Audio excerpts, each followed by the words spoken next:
राज परिवार में उनका रहना हुआ, पर किसी सतगुरु की शरणागति उनको प्राप्त नहीं।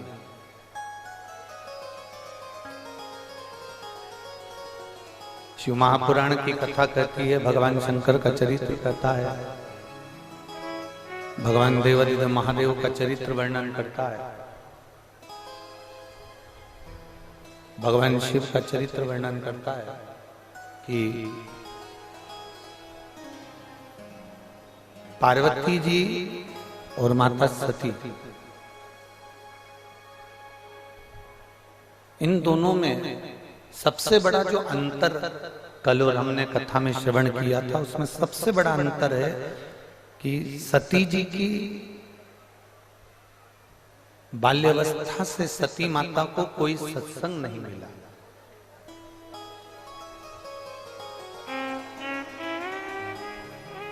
सती जी को कोई सत्संग प्राप्त नहीं। यहाँ के सब बंद है, बाहर के चाहिए।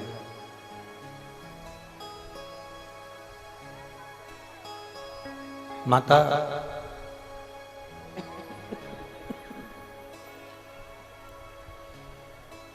मां सती जी के माता सती जी के कोई सदगुरु उनको बाल्यावस्था से नहीं मिले। माता सती जी को कोई बाल्यावस्था से कोई गुरु का सानिध्य नहीं मिला, कोई गुरु का सानिध्य माता सती जी को प्राप्त नहीं हुआ। केवल सानिध्य हिमालय राज की बेटी, हिमालय राज की पुत्री माता पार्वती जी एक ऐसी थी जिनको बाल्यावस्था से संत का, साधु का, सन्यासी का, तपस्वी का, साधक का, उपासक का सानिध्य प्राप्त हुआ है। उनको सत्संग मिला। और कल कथा में हमने वर्णन किया था, आप लोग सब श्रवण कर रहे थे कि सत्संग मिलना, बाल्यावस्था से संत का सानिध्य करना, गुरुजन के चरणों में बैठना, सत्संग करना, सदगुरु की शरणागति ग्रहण करना, सदगुरु के चरणों में जाकर बैठकर थोड़ी सी देर का कोई सत्संग हमारी जिंदगी में मिल जाए तो हमारे जीवन को सार्थक कर दे, हमारे जीवन को धन्य बनाए। सती मैया को वो सत्संग प्राप्त नहीं हुआ, माता सती को वो सत्संग नहीं मिला, पर माता पार्वती जी को बाल्यावस्था से देवऋषि नारद ने जो सत्संग दिया वो पार्वती जी के हृदय में, चित्त में वो विराजमान हुआ।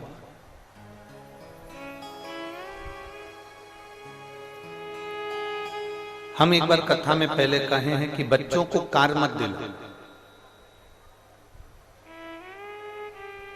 कार दिलाओगे तो बच्चा बेचकर खा जाएगा।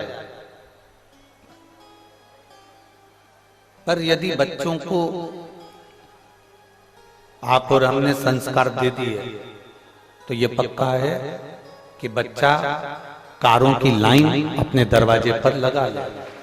अगर श्रेष्ठ संस्कार हमने अपने बच्चों को दिए हैं तो कार ढेर सारी आ जाएगी, पर यदि हमने बच्चों को संस्कार नहीं दिए तो कार तो हम देकर जा रहे हैं, अगर हम संस्कार नहीं दे रहे तो वो कार देना हमारा बेकार है।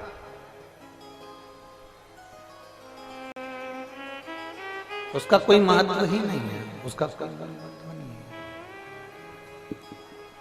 फिर उसका कोई मूल महत्व ही नहीं है हमारे जीवन में। खूब दो,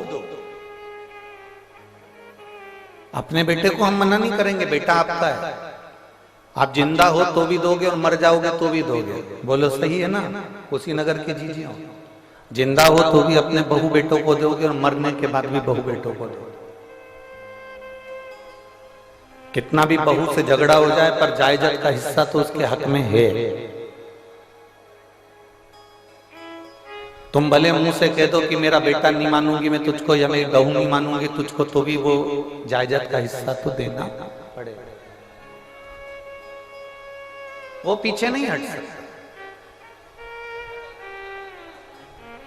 आज इस व्यासपीठ से एक बात कहना चाहेंगे, आप लोगों के स्मरण में होगा। पहले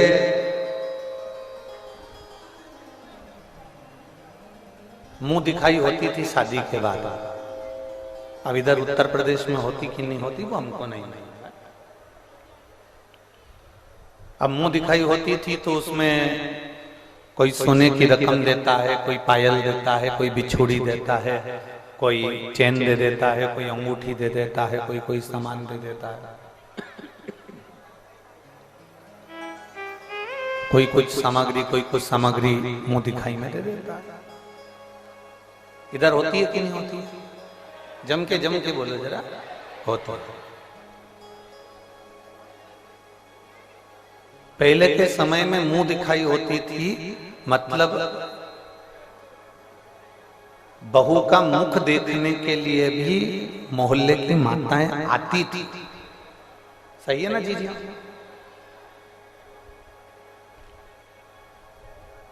आज के जमाने में तो बहू बिना घूंघट के आती है तो मुंह दिखाई देने की जरूरत ही नहीं पड़ती। आज के जमाने में मुंह दिखाई नहीं लगती।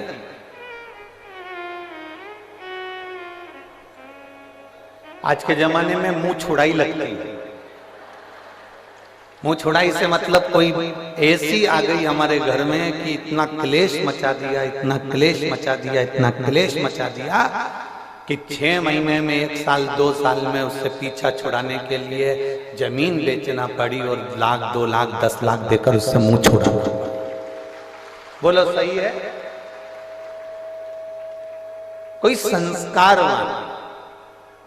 संस्कारवान किसी माता पिता की पुत्री हमारे घर में आ जाती है, कोई संस्कारवान हमारे घर में बेटी आ जाती है जिसकी मुख दिखाई भी होती है और वो घर को अपना समझ कर चलती है, अपना परिवार मानकर चलती है,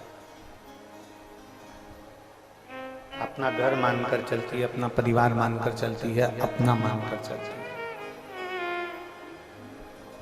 पर कोई ऐसी आ जाती है कि वो अपने घर को घर नहीं मानती, केवल उसको एक ही मतलब रहता है, मेरा पति मेरा है, मेरे बच्चे मेरे हैं, मेरा मायका मेरा है, बाकी का कुछ भी ससुराल में मेरा नहीं।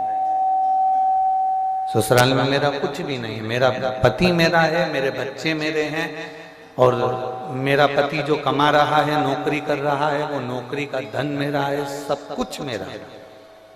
मायके वाले मेरे हैं, मेरे पिताजी मेरे हैं, मेरी माँ मेरी है, मेरी बहन मेरी है, मेरा भाई मेरा है, मेरी भाभी मेरी है, पर पति का जो पक्ष है, ससुराल का जो पक्ष है, वो मेरा है। किसी किसी को ऐसा महसूस होता, किसी किसी। पर आप लोगों से एक बात कहना चाहेंगे, माय गॉड, ये रेडियो देख के दिल गार्डन गार्डन हो गया। 10,000 रुपए दूंगा इसके। QR कोड स्कैन कर, पैसे तुरंत तुम्हारे अकाउंट में। बोला कंगाल होकर ही मानोगे? कितनी बार समझाया है? UPI कहता है QR कोड पेमेंट करने के लिए होता है, रिसीव करने के लिए नहीं। अपने पैसों का ध्यान खुद रखो। Goodbye badman, I'll be back। आप भी इस वीडियो को शेयर करें और अपने आसपास के भोले को बचाएं।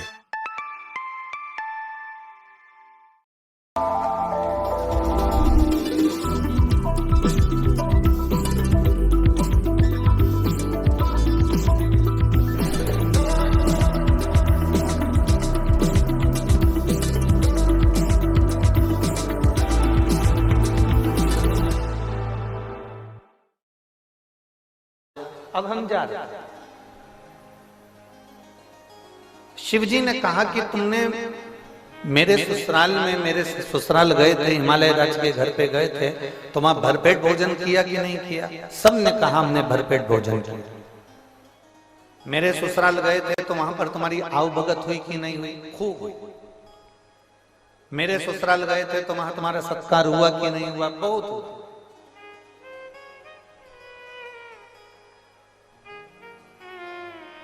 अब शिवजी ने देवऋषि नारद से कहा कि सब जा रहे हैं, मेरा फर्ज बनता है कि इनको भेजने से पहले कुछ खिला दूं, पर मेरे कैलाश पर है क्या खिलाने के?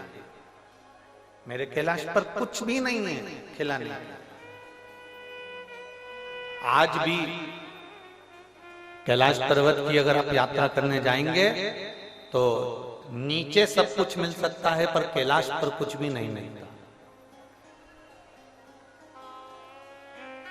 मेरे कैलाश पर है क्या मैं जो इनको दूं? तब पार्वती जी बोली, स्वामी आप चिंता मत करो। मैं जब मेरे मायके से चली थी ना, तो मेरी माँ ने एक बांस की टोकनी में पीले कपड़े से बांधकर आटा की पूड़ी रख कर दी है।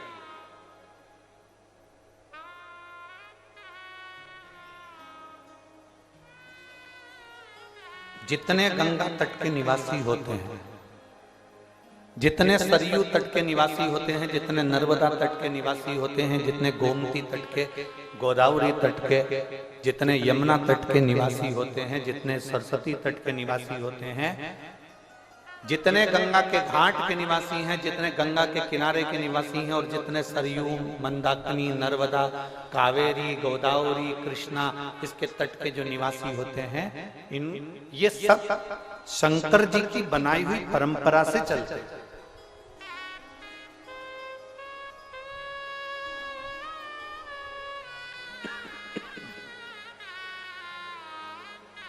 ये शिव जी की बनाई हुई परंपरा से चलता है। जो शंकर जी का नियम था, हिमालय राज पार्वती जी की जब विदाई करे तब माता मैनावती ने उनको एक बांस की डलिया के अंदर पूड़ी रखकर, और अब उस समय पर देवता कितने बड़े होते थे, बहुत बड़े बड़े, जिनको देवता कहते हैं, देव कहते हैं, तो इतनी इतनी सी पूड़ी नहीं बनाई थी। जो आटे की पूड़ी बनाई गई थी, जो मैदा की पूड़ी बनाई गई थी, वो इतनी बड़ी बड़ी बनाई गई थी। अब इधर उत्तर प्रदेश में वो बेटी की विदाई पर बनती कि नहीं बनती हमको नहीं मालूम, पर हमारे शास्त्रों का जो नियम कहा गया कि बेटी जब विदा होती है तो जैसे मैनावती ने बांस की डलिया में, बाम्बू की डलिया में पूड़ी बनाकर रखकर उसमें थोड़ी सी शक्कर, थोड़ा मिठाई उसमें रखकर डलिया को बांधकर दे दी गई थी। बहुत ध्यान देना, हिमालय राज जी ने दहेज में हाथी, घोड़ा, पालकी सब कुछ दिया, सोना, चांदी, हीरा, पन्ना, जेवर, आभूषण, रतन, नौकर, चाकर, माणिक, मोती सब दिया था। मेरे महादेव दहेज का एक सामान लेकर नहीं आए थे, केवल मेरे महादेव वो डलिया में जो पूड़ी बांध कर दी गई थी उसको स्वीकार कर कर मेरे महादेव लेकर आए। आज के जमाने में लोग फ्रिज के चक्कर में, गाड़ी के चक्कर में, बंगले के चक्कर में, जमीन के चक्कर में, अलमारी, सोफा सेट, पलंग के चक्कर में, ड्रेसिंग टेबल के चक्कर में और डिनर टेबल के चक्कर में जो डलिया होती है पूड़ी की, जो मैदे की पूड़ी बनाई जाती है, जो बांस की डलिया में रखकर बनाकर जो दी जाती है, दुनिया का सामान लोग लेकर आना पसंद करते हैं, पर वो डलिया को वहीं छोड़ आते हैं। शिव महापुराण की कथा कहती है महादेव सब कुछ छोड़ आए, पर वो मैदे की जो पूड़ी थी, आटे की जो पूड़ी थी, उसकी जो डलिया थी उसको लेकर आए। उस पूड़ी को जब सारे देवताओं को दिया गया तो देवताओं ने उस पूड़ी को जब खाया तो वो एकदम फीकी थी, उसमें ना नमक था ना शक्कर थी। आप क्या बनती है? जम के बोलो जरा, किस किस क्या बनती है? जरा हाथ उठाओ तो बेटी विदा होती है तो देते। सब क्या बनती है? रखो रखो, उसमें ना शक्कर है ना नमक है, फीकी पूड़ी, फीकी। अब जो देवताओं को दिया गया, अब देवताओं को दिया गया तो देवताओं ने जो कई लोग हमारे सनातन धर्म पर उंगली उठाते हैं, दुनिया के कई लोग हमारे हिंदू धर्म पर उंगली उठाते हैं, तुम्हारे सनातन धर्म में ये नए नए नियम है, पूड़ी दे दी, फीकी दे दी, नमक डाला नहीं, शक्कर डाली नहीं, डलिया में बांध कर दे दी, पीले कपड़े के कंकु के छापे लगा कर दे दी, बताओ ऐसा पीला कपड़ा कर दे दिया, ऐसा दे दिया। ये दुनिया के लोग सनातन धर्म पर उंगली उठाते हैं, और उंगली उठाने वाला कोई दूसरा नहीं होता, सब अपने ही होते, जो अपने ही अपने धर्म पर उंगली उठा देते।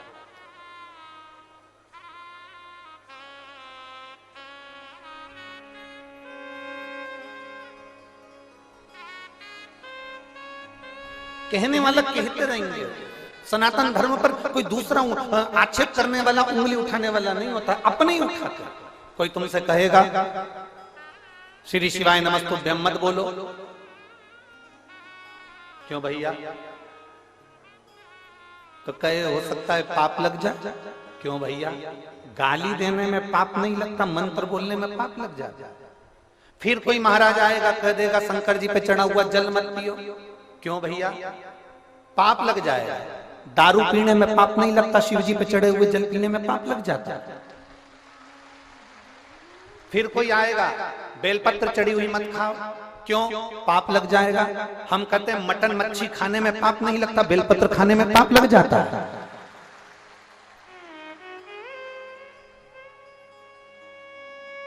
कोई दूसरा आक्षेप करने वाला नहीं मिलेगा, दूसरे नहीं मिलेंगे, अपने ही मिलेंगे जो अपने ही धर्म को नीचे दिखाने का प्रयास करेंगे, अपने ही मिलेंगे जो अपने धर्म को नीचे की ओर ले जाने का प्रयास करेंगे, कोई दूसरा नहीं। हमारे यहाँ मैदे की पूड़ी बनकर आई है, और जो शिव ने बना दिया नियम वो आज तक चले आ रहा है, आज तक। और ये मैदे की पूड़ी का या आटे की पूड़ी का ये दलिया देने का ये नियम आज का नहीं है, ये हमारे यहाँ पुराने समय का, बहुत पुराने समय का। कहाँ? तो कहते हैं ये सतयुग के समय का है, जब माता पार्वती और शिव जी का विवाह हुआ था, उस समय पर ये दलिया दी गई थी, जो आज तक जी जा रही है, आज तक दी जा रही है। अब वो पूड़ी कैसी है? जम के बोलो जरा। ठीक ठीक। देवताओं ने जो पूड़ी खाई तो सबने तुरंत खबर करी भगवान भोलेनाथ जी के पास में, ये पूड़ी तो फीकी है, फीकी।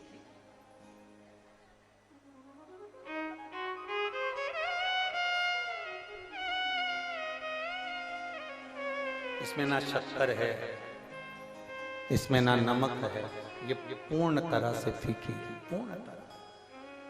अब देवाधिदेव महादेव को बुलाया गया और बुलाकर देवताओं ने कहा ये पूरी पूरी फीकी है, इसमें कुछ भी नहीं है। शंकर भगवान ने उसी समय पर संपूर्ण पृथ्वीवासियों को एक उपदेश दे दिया। वो उपदेश पूरे संसार में रहने वाले एक एक मनुष्य के जीवन में वो उपदेश याद रखना, जो शिव जी ने पूड़ी खिलाते समय दिया था, और कह दिया देवताओं से ये पूड़ी फीकी है, क्योंकि ये मायके से पार्वती जी के दी गई है, ये पूड़ी नहीं है मैदे की, ये पीले कपड़े में बंधी हुई ये पूड़ी नहीं है, ये बांस की डलिया में रखी हुई पूड़ी नहीं है, ये छापे लगाकर दी गई पूड़ी नहीं है। शिव जी कहते हैं ये पूड़ी के रूप में एक माँ बाप अपनी बेटी को हमको देते हैं, और ये बता देते हैं कि मेरी बेटी फीकी है, इसमें नमक है कि शक्कर है, अच्छा बनाना और बुरा बनाना ये आपके हाथ में है। मेरी बेटी फीकी है, इसको अच्छा बनाना और बुरा बनाना तुम्हारे हाथ में है। हमारी बेटी को हम जितना जैसा बना सकते थे बनाकर आपको दिया है, इस पूड़ी को बनाकर हमने आपको दिया है। अब आपकी जवाबदारी, आप इसको शक्कर से खाएंगे कि आप इसको नमक से खाएंगे, ये आपकी जवाबदारी है कि आप अपनी बहू को कैसा संस्कार देते हैं। आप अपनी बहू को गाली देते हैं, आप शब्द कहते हैं, ताने देते हैं, आड़ा टेढ़ा बोलते हैं, या अपनी बहू को सहलाकर प्रेम से, स्नेह से, अपनी मीठी वाणी से अपनी बहू को इतना मिठास में घोल लो कि वो फीकी पूड़ी भी मीठी हो जाए। ये महादेव की कथा का, ये हमारे संस्कार है कि हम क्या दे रहे हैं।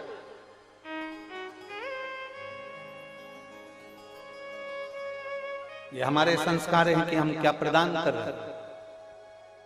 पहले के समय में मुंह दिखाई होती थी तो रकम दी जाती थी, आज के जमाने में मुंह छुड़ाई होती है कि इतना इतना अपशब्द कह जाती हैं बेटियां, इतना अपशब्द बोल जाती हैं बहुएं कि आखिरी में सास ससुर कह देते हैं भले 1-2 एकड़ जमीन बिक जाए, 2 बीघा जमीन चली जाए, पर इसको जाने दो, इसको अपने घर जाने दो, हम नहीं रह सकते इसके सामने। पीछा छुड़ा देते हैं लोग, मुंह दिखाई क्या मुंह छुड़ाई का काम करते हैं। 1,00,000, 2,00,000, 5,00,000 लो और पीछा छुड़ा दो, तुम तो जाओ, हमें नहीं रखना। ये बड़ा विचित्र समय आ गया। इस विचित्र समय को हमें साधना,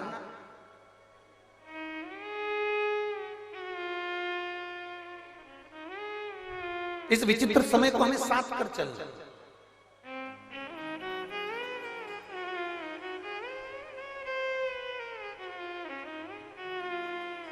और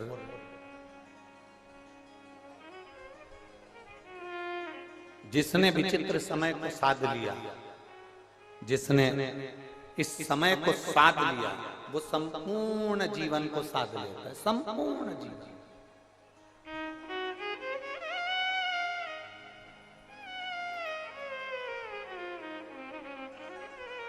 शादी के 4 साल, कितने वर्ष, जम के बोलो जरा, जम के। शादी के 4 वर्ष अपनी बेटी को, अपने बेटे को सिखाकर भेजना। शादी के 4 वर्ष सबसे कठिनता के वर्ष होते हैं। ये 4 वर्ष शादी के, इसमें बचपन, जवानी, अधेड़ी और बुढ़ापा सब कुछ समझ में आ जाता है शादी के 4 साल। क्यों? अपने घर को छोड़कर तुम दूसरे घर में जाती हो, वहां के घर में तुम सेटल होना, उसमें एडजस्ट होना बड़ा कठिन है। मेरी जीजियों, जिसके पांव की हड्डी टूट जाती है ना, बोलो किसी किसी के पांव की हड्डी टूटी होगी तो उस हड्डी की जगह पर उसमें एक लोहे की, स्टील की राड लगा दी जाती है। बोलो सही है कि गलत? हड्डी की जगह पर एक दूसरी स्टील की, लोहे की राड लगा दी जाती है, कापर की राड लगा दी जाती है। शरीर वही है, पर वो हड्डी की जगह पर दूसरी कोई हड्डी आकर, वो दूसरी स्टील की राड जो लगाई गई है, स्टील की जो डंडी लगाई गई है, उसको एडजस्ट होने में, उसको रमने में डॉक्टर भी कहते हैं 4-6 महीने लगेंगे। उसको सही एडजस्ट होने में 4 महीना लग जाता है। दांत लगवाओ तो उसको एडजस्ट होने में, जम के बोलो जरा, 4 महीना लग जाता है। तुम कुछ भी लो, उसको एडजस्ट होने में 4 महीना लग जाता है, वो 4 महीने लग जाते हैं। पर एक जीवन का एक लक्ष्य अपने अंदर उतार कर रखना शिव महापुराण का, कि तुम्हारी शादी हो, बेटी की शादी हो, बेटे की शादी हो, उसको कहना, आपस में समझने में, परिवार में रमने में, परिवार में जुड़ने में हर बेटी को कम से कम 4 साल लगते ही हैं। उसको 4 साल लगेंगे। अब उसमें उसको सुनना भी पड़ेगा, उसमें उसको साधना पड़ेगा, उसमें उसको सबको एडजस्ट कर कर चलना पड़ेगा। जो 4 साल अच्छे से साथ कर चल लेती है, जो 4 साल अच्छे से अपने जीवन को निकाल लेती है, फिर उसका बुढ़ापा नहीं बिगड़ता, उसका बुढ़ापा सुखमय हो जाता है, आनंदमय हो जाता है। 4 वर्ष थोड़ा साधना पड़ेगा। जो शुरू के 4 साल साध लिया, उसकी जिंदगी सध गई, और जो 4 साल नहीं साध पाया, उसकी जीवन बेकार। पर आज के जमाने में तुम्हारा जी, हमें तो तुरंत निर्णय चाहिए। बस लड़ाई हुई, मायके गई, नोटिस पहुंचा दिया, तलाक। अब पूछो क्यों तलाक ले रहे हो? तलाक क्यों ले रहे हो? तो कहा हमारी सास बेकार है। तलाक क्यों ले रहे हो? हमारा ससुर बेकार है। तलाक क्यों ले रहे हो? हमारी जेठानी, देवर, ननन सब बेकार है। तलाक क्यों ले रहे हो? हमारा पति बेकार है। मतलब इतने खानदान में ये 5 उंगली में कोई उंगली तो काम की होगी।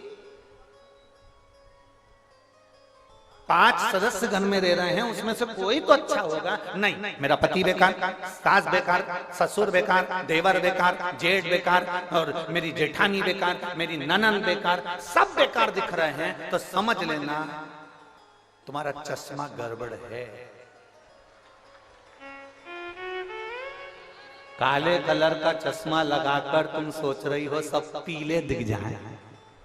बोलो री, कुशीनगर की जीजी हो, काले कलर का चश्मा लगाकर तुम सोच रही हो सब पीले दिख जाएं, काले कलर का चश्मा लगाकर तुम कह रही हो सब नीले दिख जाएं, काले कलर का चश्मा लगाकर तुम कहती हो हरे दिख जाएं, काले कलर का चश्मा लगाकर तुम कहती हो सब साफ दिख जाएं, सीधे दिख जाएं, सफेद दिख जाएं। नहीं हो सकता।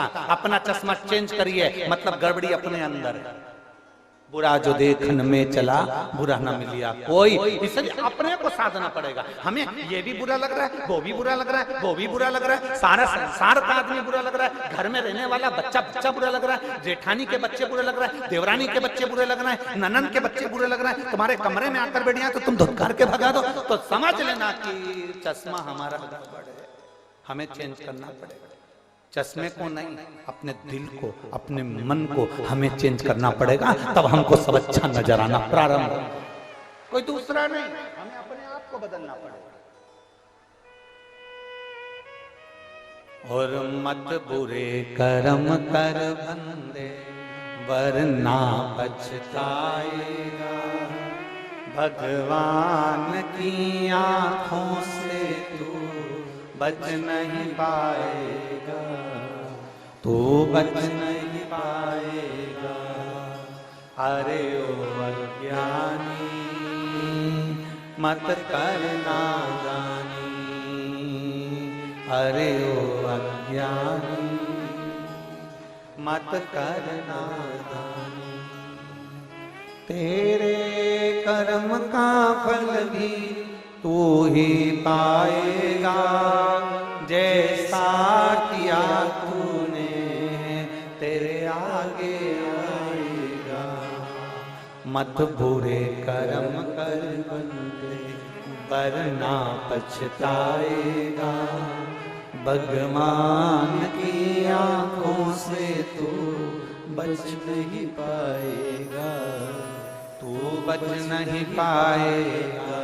अगर सास को सब बुरे लग रहे हैं तो आंख का चश्मा गड़बड़ है, बेटे को सब बुरे लग रहे हैं तो चश्मा गड़बड़ है, ससुर को सब बुरे लग रहे हैं तो चश्मा गड़बड़ है, और आपको सब बुरे लग रहे हैं तो चश्मा गड़बड़ है। चश्मे से मतलब है कि हमारा मन कुछ गड़बड़ है, हमारा दिल कुछ गड़बड़ है।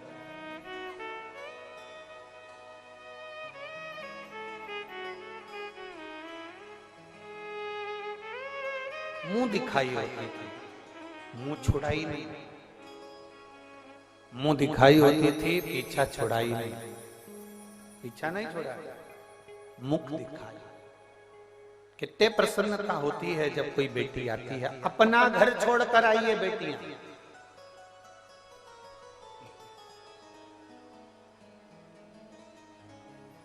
घर में रहने वाली सासुओं को एक बात समझ लेना चाहिए जरा अच्छे से।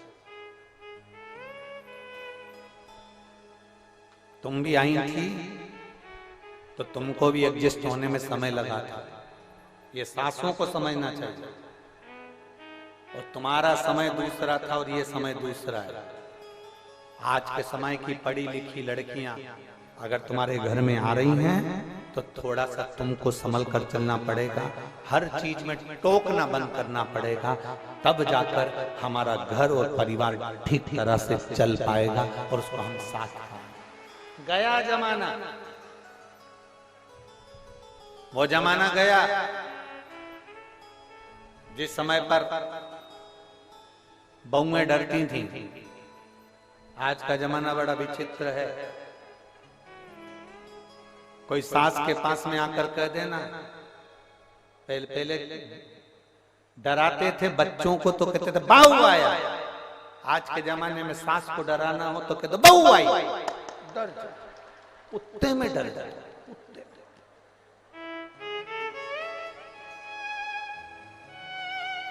बोलो बोलो, सही है कि गलत है? पहले के जमाने में बच्चों को डराते थे बहू आया, आज के जमाने में सासों को डराना थे बहू आई। हलवा आधा मुंह में आधा, अभी तो गई थी वापिस।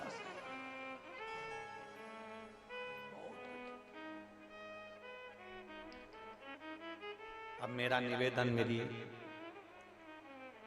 जीजियों से और मेरे जीजाओं से, जितने आस्था चैनल पर कथा सुन रहे हैं, जितने फेसबुक यूट्यूब पर कथा सुन रहे हैं, इन सब से मेरा निवेदन है, ध्यान देना। थोड़ा ध्यान रखना, हमें ज्यादा टोक टोक कर जिंदगी नहीं दी। तुम बूढ़े हो जाओगे, तुम्हारी नहीं चलेगी, फिर बहुएं कोई काम करेगी तब तुम्हारा दिल दुखेगा। इसलिए अभी से ऐसे हो जाओ, आग लगे बस्ती में अपन रहो मस्त। टाइम पे अपने लिए चाय आ रही है, टाइम पे अपने लिए भोजन आ रहा है, समय पर सब काम हो रहा है, अच्छे से अपनी जिंदगी चल रही है। ज्यादा किसी को रोका टोकी करना उत्तमता नहीं है। हाँ, थोड़ा बहुत बोलो, मना नहीं, पर अधिकता में नहीं, जिससे हमारा घर, हमारा परिवार टूटे ना। ऐसे शब्दों का संबोधन ना किया, ऐसे शब्दों का संबोधन ना करा।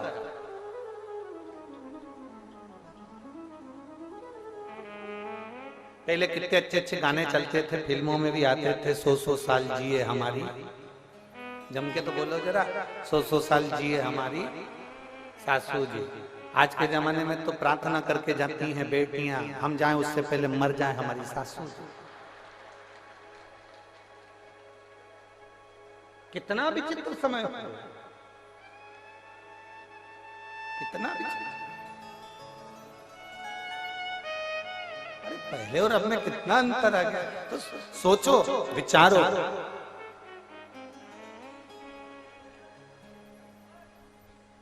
एक पत्र लिखा है किसी बच्चे ने,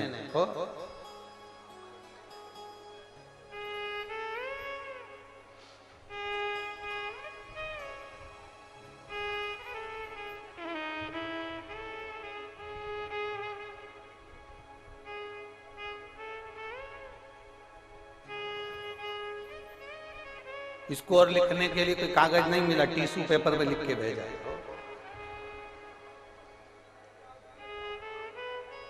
प्रणाम गुरुजी, मेरा नाम सूरज गौर, मैं लखीमपुर का रहने वाला हूं। मेरा एक प्रश्न है आपसे।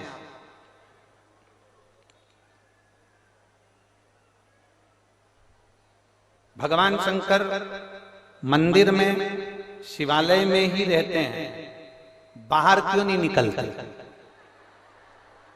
पकड़ ला, कुशीनगर घुमा दे, उसमें क्या टेंशन? ये कोई प्रश्न है?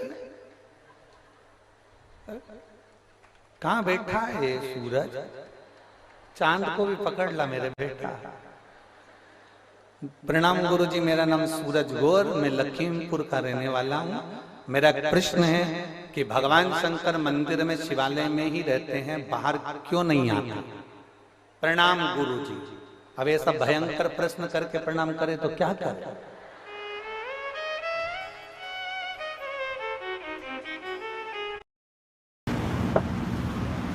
कितना हुआ भैया? 12 रुपये। भैया 20 का खुला हो गया क्या? बिल्कुल होगा भैया।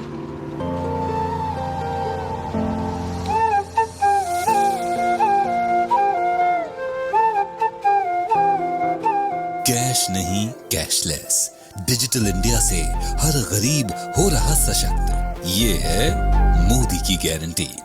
सपने नहीं हकीकत बुनते, तभी तो सब मोदी को चुनते। धर के देगा ना, छठी का दूध याद दिला दे।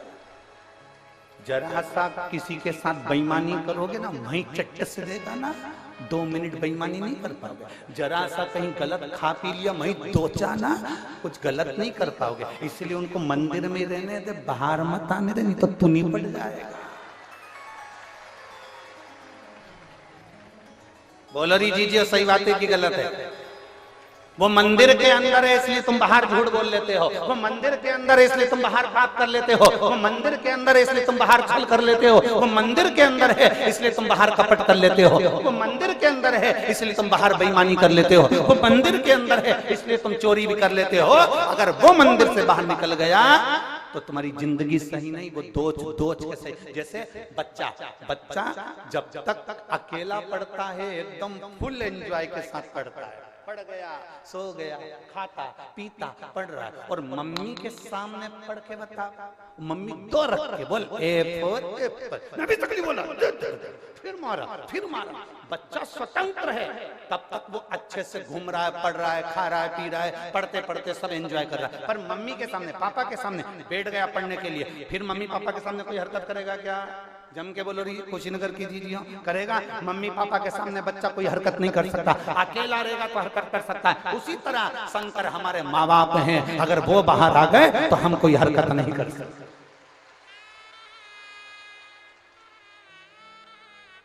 आप किस्मत वाले हो जो भगवान मंदिर के अंदर है, समझ लेना। अगर मंदिर से बाहर आ गया तो हो गया कल्याण तुम्हारा।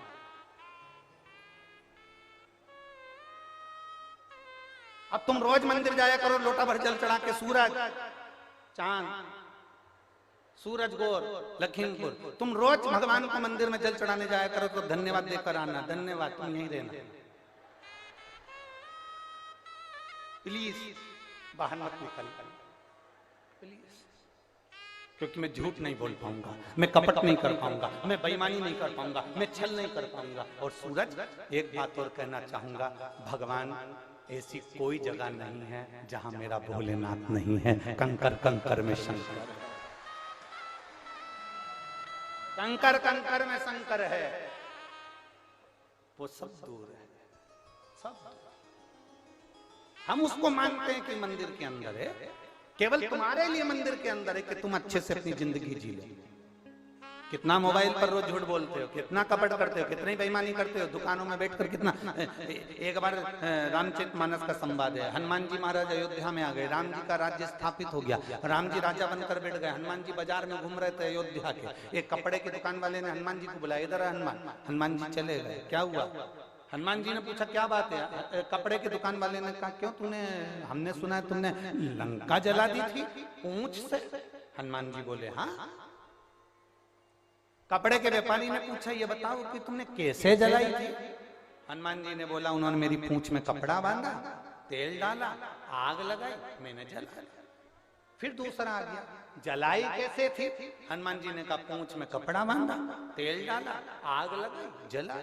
फिर तीसरा आ गया, तुमने लंका जलाई कैसे?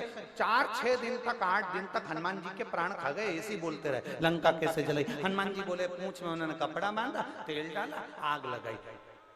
फिर हनुमान जी से पूछा लंका कैसे जलाई? हनुमान जी ने बोला अब तो मेरी पूंछ में आग लगा के बताओ, मैं जला के बताता हूं।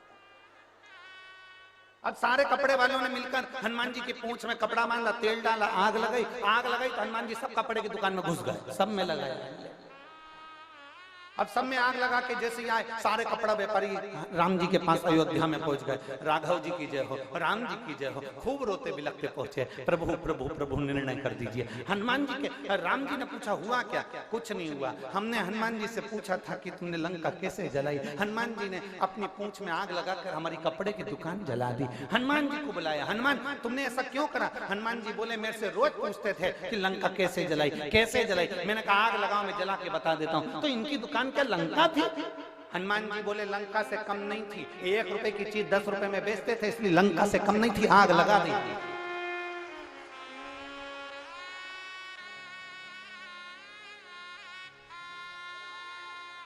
एक लिमिट का लेंगे ना तो हम लंका नहीं समझेंगे, पर लिमिट से ज्यादा लोगे ना तो हम लंका समझ जाएंगे। आग लगाने में पीछे नहीं हटेंगे। अरे भाई भगवान मंदिर के अंदर है तो तुम आजाद हो, आजाद। तुम्हारी गाड़ी पे जब तुम्हारी पत्नी बैठी रहती है, तुम्हारी मम्मी बैठी रहती है, तुम्हारी मोटरसाइकिल पे तुम्हारे पापा बैठे रहते हैं, तब लड़का इतनी सज्जनता से गाड़ी चलाता है, कंगी पाटी पाड़ के धीरे धीरे धीरे धीरे चलाता। जब मम्मी पापा घर के अंदर, फिर लड़का जो गाड़ी चलाता है वो तो पूरा कुशीनगर देखता है, वो पूरा कुशीनगर देखता है। जब लड़का अकेला होता है गाड़ी चलाता है तो पूरा कुशीनगर देखता है, पूरा नगर देखता है। पर मम्मी पापा गाड़ी के ऊपर हैं, लड़का धीरे गाड़ी चलाएगा, स्लो गाड़ी चलाएगा, पापा चिल्ला देंगे, पीछे से थपड़ा देंगे, पीछे से एक थपड़ा हो गया। चला रहा धीरे धीरे धीरे धीरे धीरे, और जो मम्मी पापा घर के अंदर, इसने गाड़ी उठाई भुर भुर करके बोझ जाए मालूम पड़े, फिर गिर गया पड़ गया, तब मम्मी पापा के पास खबर आई कि वो पड़ गया, चोट हो गई। मम्मी बोली मेरा लड़का तो बहुत धीमी गाड़ी चलाता था। शंकर भगवान मंदिर के अंदर बैठे रहते हैं, पार्वती जी से कहते रहते हैं, पार्वती जी कहती है कितनी सीधी है ये जो तुम्हारे मंदिर में दिया लगाने आ रही है, कितना सीधा है ये जो तुमको एक लोटा जल चढ़ाने आ रहा है। भोलेनाथ जी बोले चुपचाप बैठी रहे, बस मेरे को सब मालूम है कितनी सीधी है, चुपचाप बैठे रहे। कितने प्रेम से एक लोटा जल चढ़ाता है, 4 महीने हो गए चढ़ाते चढ़ाते, तुम इसकी सुन क्यों नहीं रहे? शंकर भगवान बोले पार्वती आंख बंद करके बैठी रहे, मेरे को मालूम है कब इसको क्या देना है। अभी 4 महीने हुए हैं, अभी लोटा भर के जल चढ़ा रही है, अगर मैं अभी के अभी दे दूंगा तो परसों के दिन से आएगी नहीं। बैठे रहे।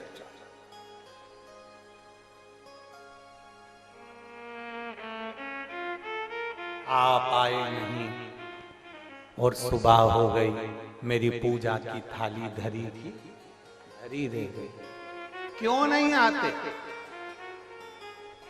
किससे लिए नहीं आते?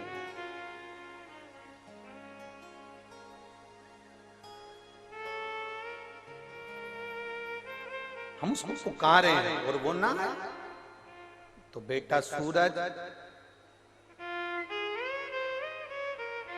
टिश्यू पेपर ये हमारे पास में है। धन्यवाद, बहुत अच्छा प्रश्न आपने किया। और सारे कुशीनगर वालों के लिए ये प्रश्न नहीं, पूरे भारत और विश्व वालों के लिए प्रश्न का उत्तर है कि परमात्मा मंदिर के अंदर रहता है तो हम हमारे कर्म करते रहते हैं, वो तो हर जगह पर है और हमारे कर्मों को नजरअंदाज करता रहता है।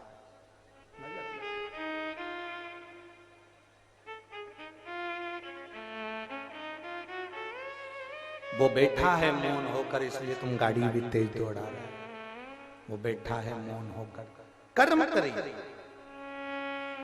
जब हम उसके आश्रित होकर कोई कर्म करेंगे तो हमारे जीवन की एक आनंदता अपने आप बढ़ती है। एक पत्र और है, देखिए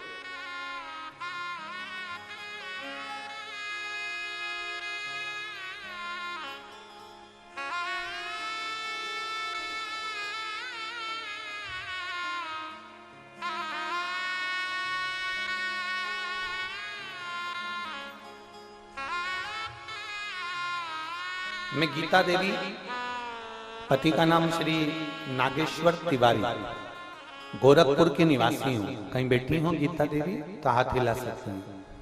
मैं गीता देवी, पति का नाम श्री नागेश्वर तिवारी, गोरखपुर की रहने वाली। कहीं बैठी हूँ तो हाथ हिला सकती हैं। कहीं बैठी हूँ तो हाथ हिला सकती हैं। मैं गीता देवी, पति का नाम नागेश्वर तिवारी, गोरखपुर की निवासी हूँ। मेरा मोबाइल नंबर ये है। कहीं बैठी हूं तो हाथ हिला सकती। अच्छा इधर है क्या? एक बार हाथ हिला दो। ठीक, दिख गए, दिख गए। श्री शिवाय नमस्ते। आ जाओ, एक बेलपत्र ले लेना। मैं गीता देवी, पति का नाम श्री नागेश्वर तिवारी, गोरखपुर के निवासी हूं। मेरा मोबाइल नंबर ये है। मैं सबसे पहले तो आपसे पहले मैं पूनम बहन को प्रणाम करना चाहता हूं। धन्यवाद पूनम दीदी, धन्यवाद, साधुवाद। पूनम बहन को प्रणाम करना चाहती हूँ जिन्होंने हमारे क्षेत्र में, हमने कभी नहीं सोचा था कि शिव पुराण की कथा सुनने को मिल जाएगी। मैं धन्यवाद देती हूँ पूनम बहन। फिर गुरुजी आपसे कहना चाहती हूँ, एक लोटे जल का क्या महत्व है। 2022 में मेरा पैर में तकलीफ हो गई, L4 L5 मेरी हड्डी खसक गई, कमर की भी और पैर में भी तकलीफ हो गई, चलने से मोहताज हो गई, लेटने बैठने से तकलीफ में आ गया। डॉक्टर को दिखाया, डॉक्टर ने मुझे ऑपरेशन तक कह दिया। और कमर का ऑपरेशन होना ये बहुत कठिन काम है गुरुजी, कि बाद में मैं जिंदगी भर बैठ पाऊंगी कि नहीं बैठ पाऊंगी, चल पाऊंगी कि नहीं चल पाऊंगी, कहीं जा पाऊंगी कि नहीं जा पाऊंगी, कोई भरोसा नहीं था। हमने डॉक्टर से पूछकर अपने घर आ गए। मेरी जेठानी ने आपके बारे में मुझे बताया और आस्था चैनल पर कथा सुनना प्रारंभ करा। फिर मेरी बेटी रोज मुझे शिव जी के मंदिर ले जाती और जल चढ़वाती। एक बेलपत्र लेकर आते हम, वो बेलपत्र खाती, जल पूरे शरीर पर लगाते और आचमन भी करती। गुरुदेव धीरे धीरे थोड़ा सा आराम लगा, पर पूरा आराम नहीं लगता। आपने एक बुधवार की अष्टमी का एक उपाय बताया था, और एक चतुर्थी का उपाय बताया था, और एक सोमवार की अष्टमी का मूंग और गुड़ का उपाय बताया था, जो मैंने करा। करने के बाद में 2023 में आप कहते हो ना कि रुद्राक्ष महोत्सव में कथा सुनने का कितना महत्व है। मेरी शरीर से बन नहीं रहा था, तो भी मैं 2023 के रुद्राक्ष उत्सव में सीहोर गई, और कुबेरेश्वर धाम पर वहां बैठकर मैंने शिव महापुराण की कथा सुनी। गुरुदेव नीचे बैठने का मना, तो भी हम लोग वहां बैठकर कथा सुने, और वास्तव में वो कंकर शंकर की धरा है। वहां एक बार अगर कोई शिव पुराण की कथा सुन लेता है तो उसकी मनोकामना पूर्ण होती ही है। वो ऐसी पवित्र धरा। गुरुदेव हमने वहां बैठकर कथा सुनी, वहां से रुद्राक्ष लाए, उस रुद्राक्ष को तांबे के कलश में गलाए, उसका पानी शिव जी को चढ़ाकर कुंदकेश्वर महादेव के नाम से पीना प्रारंभ करा। और बाबा की कृपा से जब हम दूसरी बार लखनऊ में डॉक्टर को दिखाने के लिए गए तो मेरा एक्सरे हुआ। उस एक्सरे में डॉक्टर ने कहा तुम पूर्ण तरह से ठीक हो गई हो, तुम्हारा शरीर वापस काम करने लगा है और कमर भी काम कर रही है। मैं साधुवाद देता हूं।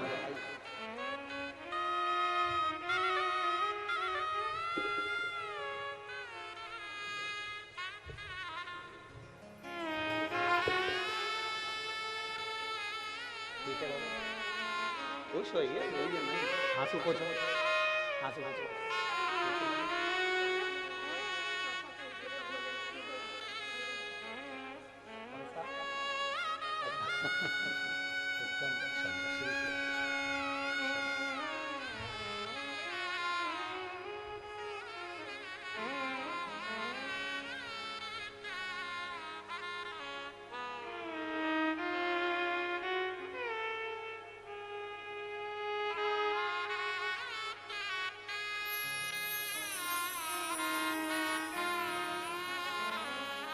एक अच्छी लाइन लिखी है, महाकाल करते हैं, ना हो उदास तू मेरे लाल, मैं तेरे साथ हूं, सामने नहीं तेरे आस पास हूं, पलकों को बंद कर और दिल से याद कर, मैं कोई और नहीं तेरा विश्वास हूं, मैं महाकाल हूं।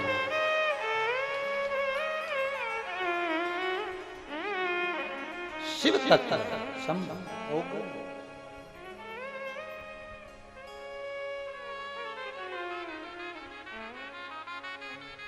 इसको पढ़ के मुझे हमको झारखंड की एक लाइन याद आ गई, वो जो उसने पत्थर में लिख के दी थी, मैं तेरा लाल,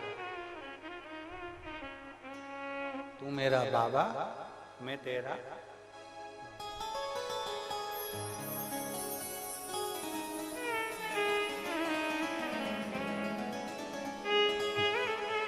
रिश्ता तेरा मेरा सबसे है प्यारा। खड़े नहीं होना है, खड़े नहीं होना है, केवल वो तो हम ऐसा ही स्मरण करें। रिश्ता तेरा मेरा सबसे है प्यारा।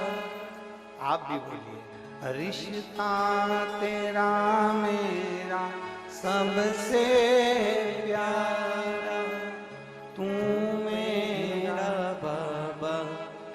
हूँ तेरा लाला, मैं हूँ तेरा लाला, तू मेरा बाबा, मैं हूँ तेरा लाला, मैं हूँ तेरा लाला। एक पत्र बड़ा विचित्र है, पत्र अच्छा है, उसको समझने वाला है।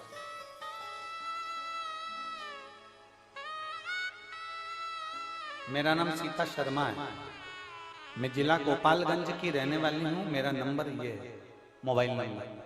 सीता शर्मा गोपालगंज से आई हैं, कहीं बैठी हूँ तो हाथ हिला सकती हैं। मेरा नाम सीता शर्मा है, मैं जिला गोपालगंज की रहने वाली हूँ, कहीं बैठी हैं, आती हैं, ऐसा हाथ हिला, आ जाओ एक बेलपत्र ले जाना। मेरा नाम सीता शर्मा है, मैं जिला गोपालगंज की रहने वाली हूँ, मेरा मोबाइल नंबर है। गुरुदेव मैं एक लोटे जल का क्या वर्णन करूं, मेरे पेट में बहुत दर्द होने के कारणवश हमने डॉक्टर को दिखाया। जब डॉक्टर ने चेक किया तो पता चला कि मेरे बच्चेदानी में गठान है, और गठान भी इतनी बड़ी है कि उसका ऑपरेशन होना जरूरी है।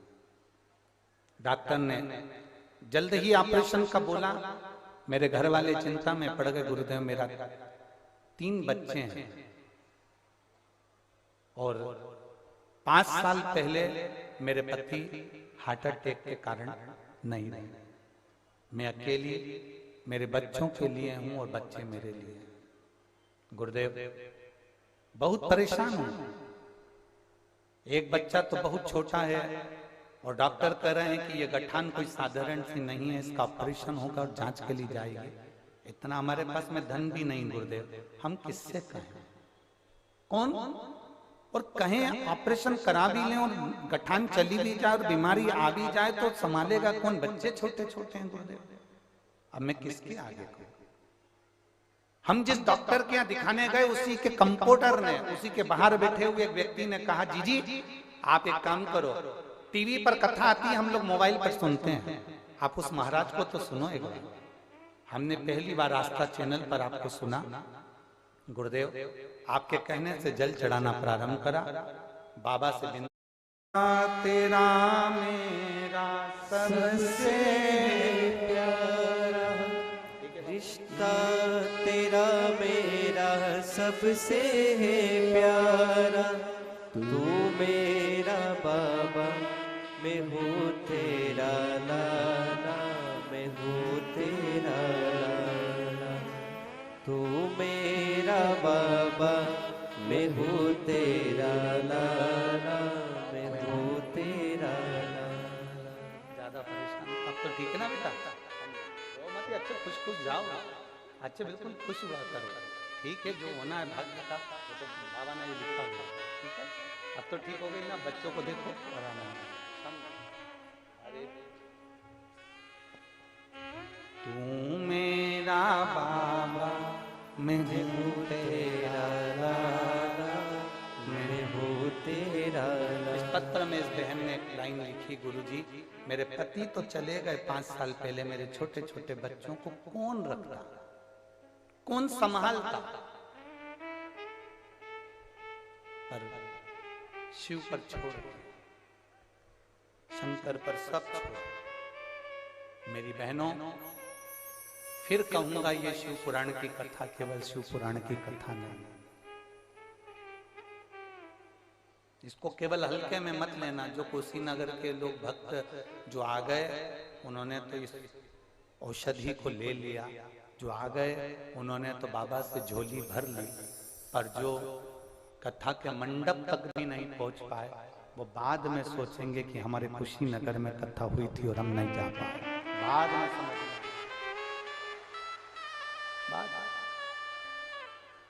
रिश्ता तेरा मेरा सबसे प्यारा रिश्ता तेरा मेरा सबसे है प्यारा। तू मेरा बाबा मैं हूँ तेरा लाला, मैं हूँ तेरा लाला। तू मेरा बाबा मैं हूँ तेरा लाला, मैं हूँ तेरा लाला। जो कोई ना करे वो महादेव करे। अकाल मृत्यु वो मरे जो काम करे चंडाल का, काल उसका क्या बिगाड़े जो भक्त हो महाकाल का। जो शिव की आराधना में डूबा हुआ होगा उसको क्या चिंता है?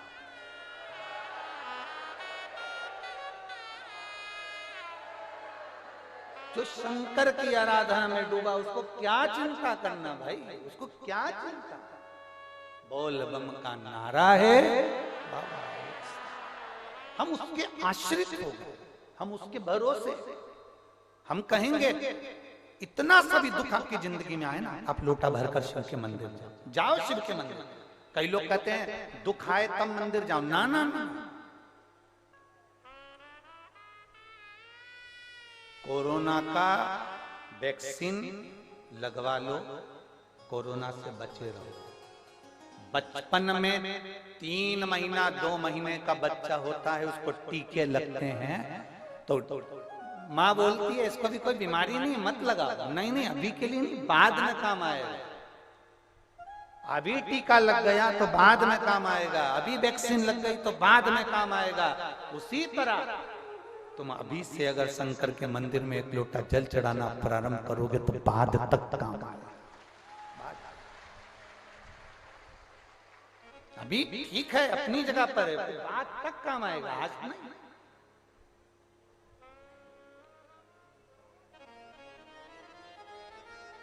अभी का तो चल गया, जो है शरीर चल रहा है, काम हो रहा है, अपनी जगह पर है, पर बाद तक वो दे।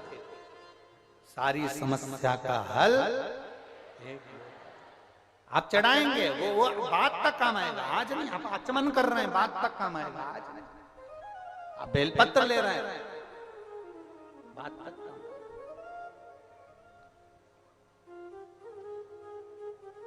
और मेरी जीजियों, रोज बेलपत्र आप नहीं खा सकते तो रोज बेलपत्र शिव जी की लेकर आते हो, उसको सुखा लो।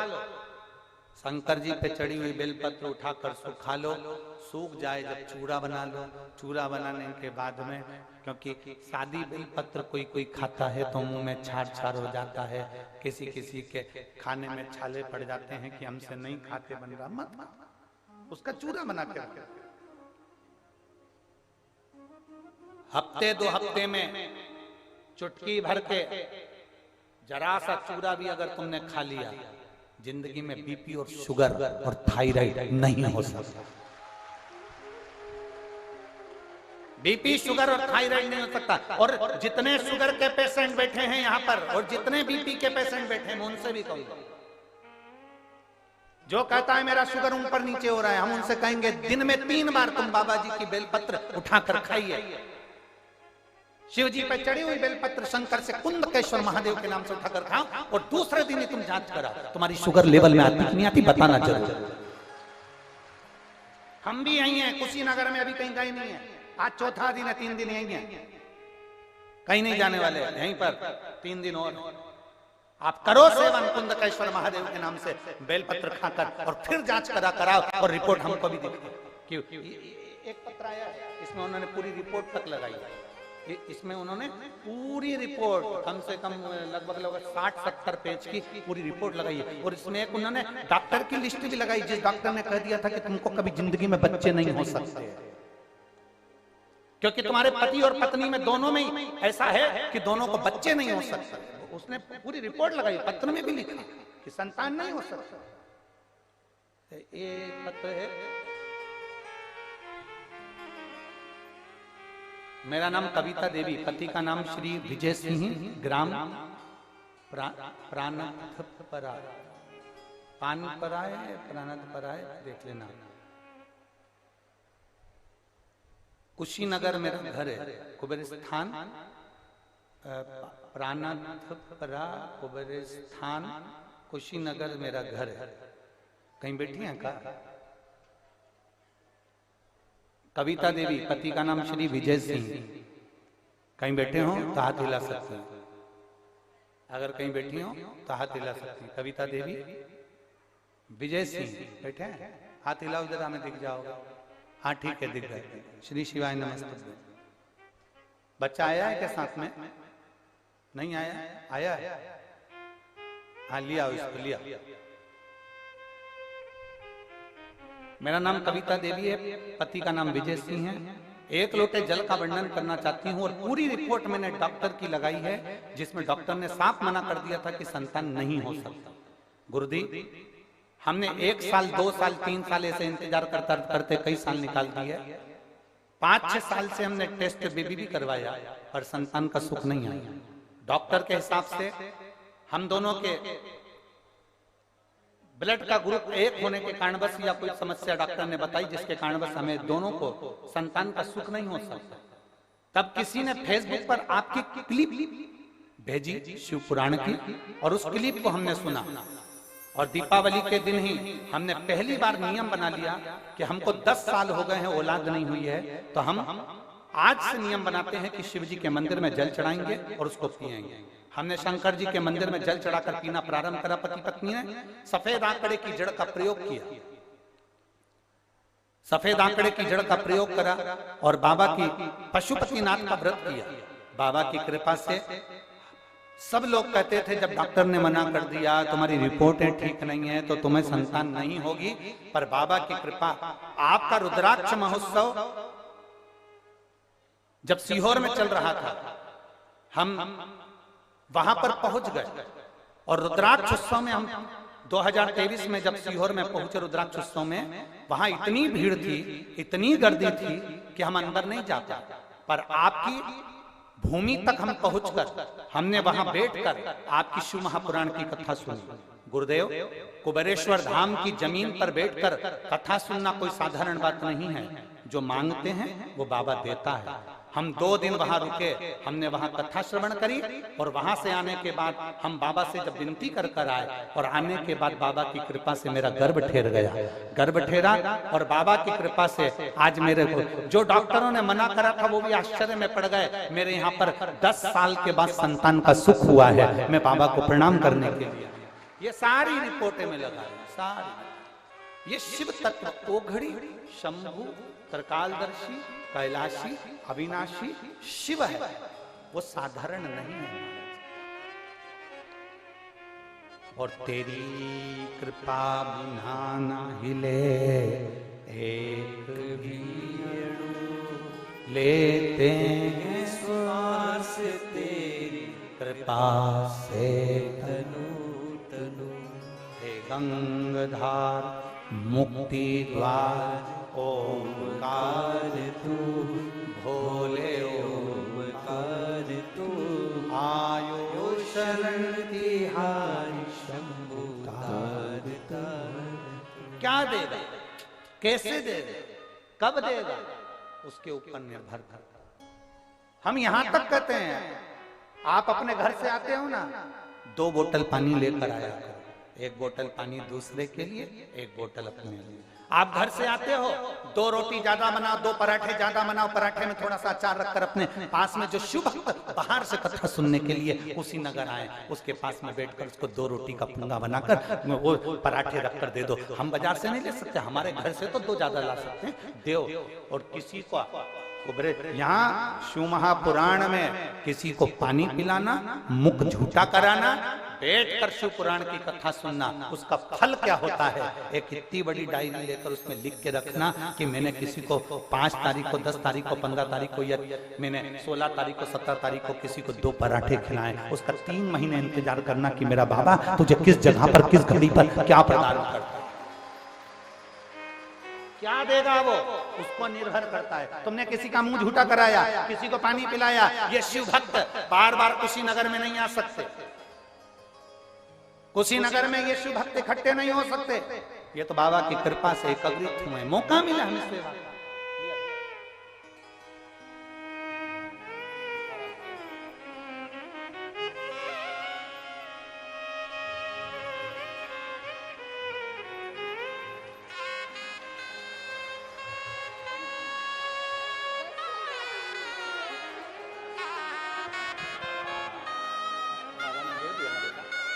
तो खुश, अब भले 10 साल के बाद दिया तो ना।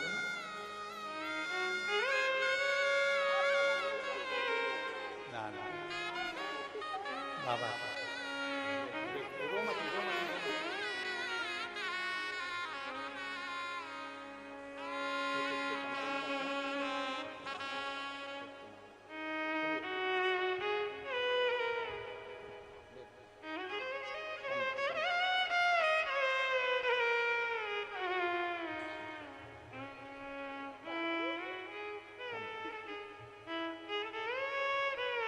शिव शिव शंभु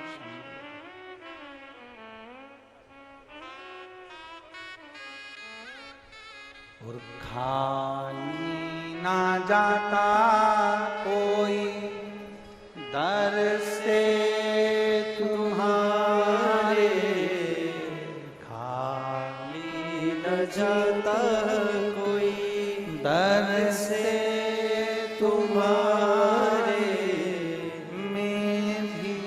खड़ी हूँ नंदी अपने हृदय से लगा लो गिरा जा रहा हूँ उठा लो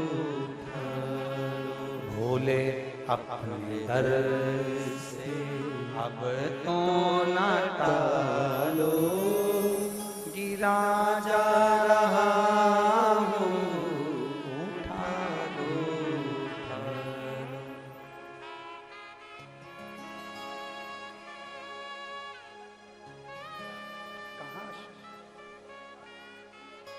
एक विश्वास जागृत है।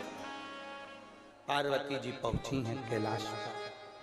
सारे देवता पूरी खाकर जा रहे हैं क्योंकि शिव ने समझा दिया बेटी जब हमारे घर आती है तो वो केवल उसमें मिठास डालना वो हमारे ऊपर निर्भर करता, श्रेष्ठ बनाना हमारे ऊपर। दुनिया की कोई सास बुरी नहीं है और दुनिया की कोई बहू बुरी नहीं है। दुनिया की कोई बेटी बुरी नहीं होती और ना दुनिया की कोई सास बुरी होती है ना बहू बुरी होती है। बस थोड़ा समय ये जो होता है ना ये बुरा होता है। उतने में सास भी समझ जाए और बहू भी समझ जाए तो जिंदगी अच्छी निकल जाए। ना सास बुरी है ना बहू बुरी है, दोनों अच्छी। बस समय कालचक्र ये बड़ा विचित्र आता है। ये कालचक्र आदमी को थोड़ा हिला देता है, ये कालचक्र व्यक्ति को रुला देता है, ये कालचक्र व्यक्ति को परेशान कर देता है। उस कालचक्र में अगर हम महाकाल को भजेंगे, उस कालचक्र में हम शंकर को भजेंगे तो कालाधिपति का भजन करेंगे तो हमारा कालचक्र समर जाएगा। फिर हमारी दुख की घड़ी टल जाएगी, हमारा दुख का समय निकल जाएगा। हम अगर उसमें शिव को भज रहे हैं तो, हम शंकर का गुणगान कर रहे हैं तो कोई बुरा नहीं है संसार में। ये दुनिया के लोग भले कह देते हैं कि ये बुरा है वो अच्छा है। लोग दिन भर 24 घंटे बैठ के लगे रहते हैं, डिबेट में भी लगे रहते हैं, कहीं कहीं में बैठकर मीडियाओं में लगे रहते हैं, ये बुरा ये अच्छा ये बुरा है। ना ना, संसार में सब अच्छे हैं। आप अच्छे तो जगत अच्छा।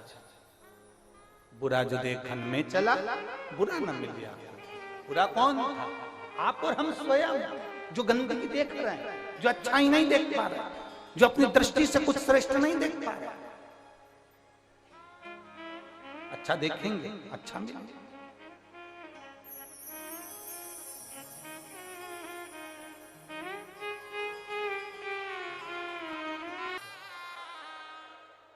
मन की बात बड़े भावों के साथ दिल से बाबा से प्रार्थना करेंगे। जहां जगह मिले वहां बैठकर भगवान शिव से अपने मन की बात भावों के साथ दिल से प्रार्थना करें। बाबा से कहें, बाबा दिल पत्र में देखें, बाबा से दिल से कहेंगे, वो दिल से सुनेंगे। सहज नहीं है। जितने भी लोग खड़े हैं, भक्त लोग खड़े हैं, मैं उनसे यही प्रार्थना करूंगा, जहां जगह मिले वहां बैठ, अंदर का प्रेशर लगाओ, जहां जगह मिले वहां बैठकर भगवान शिव से अपने मन की बात करें।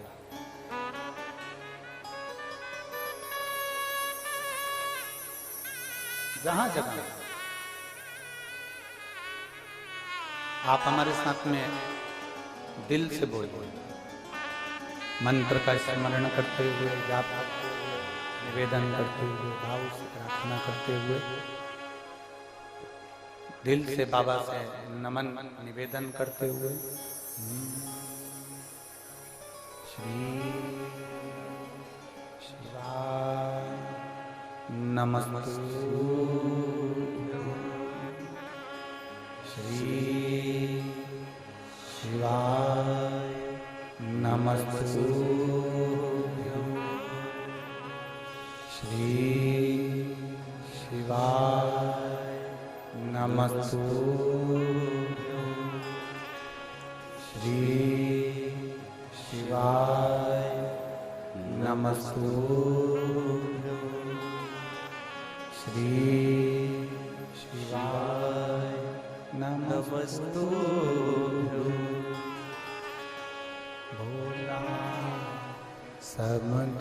काटो मारा, ओ भोला सब दुख काटो मारा। शिव शंकर जपूं तेरी माला, भोले बाबा जपूं तेरी माला, भोला सब दुख काटो मारा, ओ भोला सब दुख काटो मारा। वेश है मंगल मंगलकारी, वेश है मंगल मंगलकारी, शमशान वासी हमारा, शमशान वासी हमारा, ओ भोला सब दुख काटो मारा, ओ भोला सब दुख काटो मारा। भगवान देवाधिदेव महादेव से प्रार्थना करिए, दिल से निवेदन करिए। भगवान शिव ओघड़ दानी है। हमारे बीच में अयोध्या हनुमानगढ़ी से माननीय महंत जी पधारे हैं। एक बार जोरदार ताली बजाएं।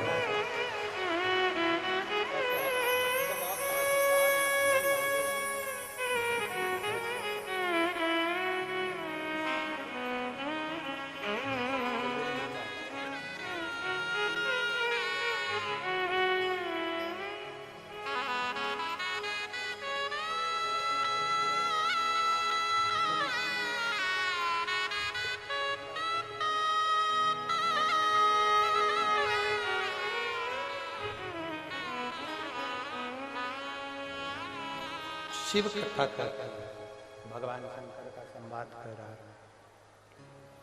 शिव महापुराण प्रेशर नहीं आ रहा है। देवाधिदेव महादेव का चरित्र कर रहा है। भगवान शिव की पवित्र कथा कर रहे हैं। दिल से जो बाबा से कहें वो बाबा दिल से सुनता है। आप दिल से प्रार्थना करेंगे वो दिल से सुनेगा। आप दिल से कहेंगे वो दिल से श्रवण करेगा।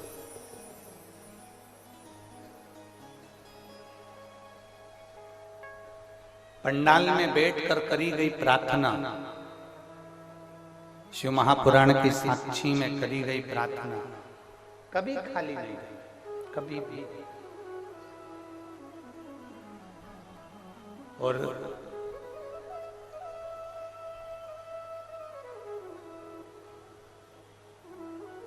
जो हम कहते हैं बाबा से अपने मन की बात, जो कहते हैं बाबा उसको पूर्ण करता है, करता है।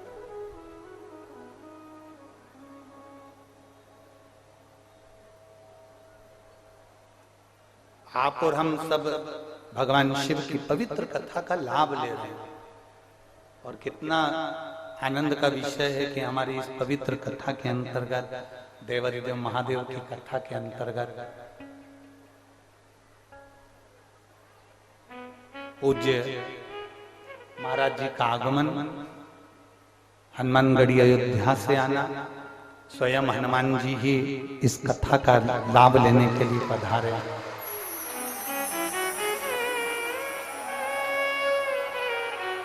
जय जय श्री राम,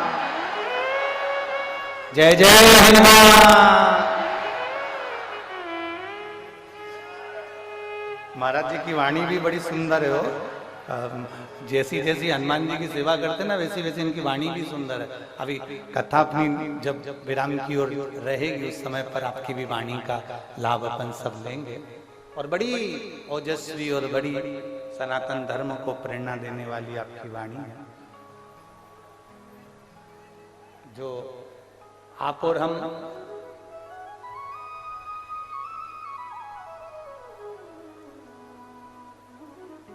परम पूज्य हनुमानगढ़ी के महंत श्री राजूदास जी महाराज जी अयोध्या से हैं, जिनकी अपन वाणी का भी लाभ लेंगे और आशीष वचन भी उनसे लेंगे। शिव तत्व की प्राप्ति, भगवान ओघड़ी की प्राप्ति। शिव महापुराण की कथा कहती है, भगवान शंकर का चरित्र कहता है, देवादिदेव महादेव का चरित्र कहता है। पार्वती मैया कैलाश धाम पर पहुंची, विराजमान हुई और विराजमान होने के बाद माता पार्वती थोड़ी देर बैठने के बाद में देवादिदेव महादेव के साथ में कथा श्रवण करने के लिए अमरनाथ की गुफा में पहुंची।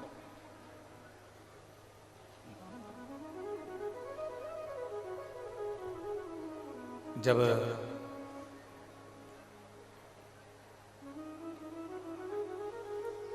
अमरनाथ की गुफा में बैठकर जब भगवान शंकर ने माता पार्वती जी को सुंदर सुंदर वृतांत सुनाना प्रारंभ करे जनमानस के कल्याण, पार्वती जी उसका स्मरण करती रही, सुनती रही। श्रवण करने के बाद में माता पार्वती फिर शिव जी के साथ वापिस कैलाश पर आकर विराजमान हो गई।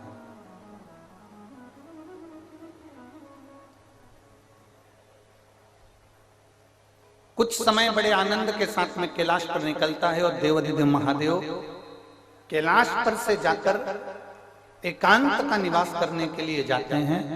पार्वती जी को भी नहीं मालूम कि शिव जी गए कहां।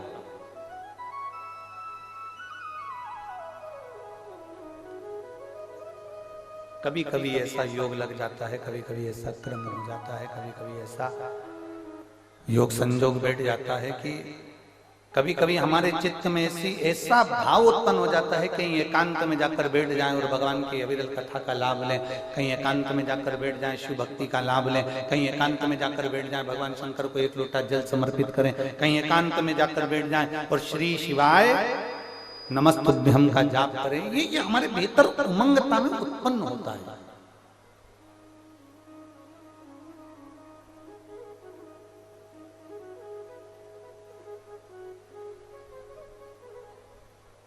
कभी आप लोगों ने अनुभव करा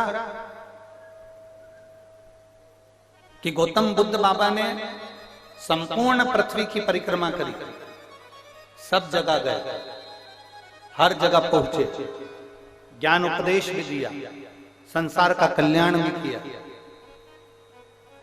पर कुशीनगर की भूमि पर आकर उन्होंने इस आत्मा को परमात्मा से मिलन कराने के लिए, ज्योति को ज्योति में मिलाने के लिए ये कुशीनगर की धरा ढूंढी। जरा विचार किया।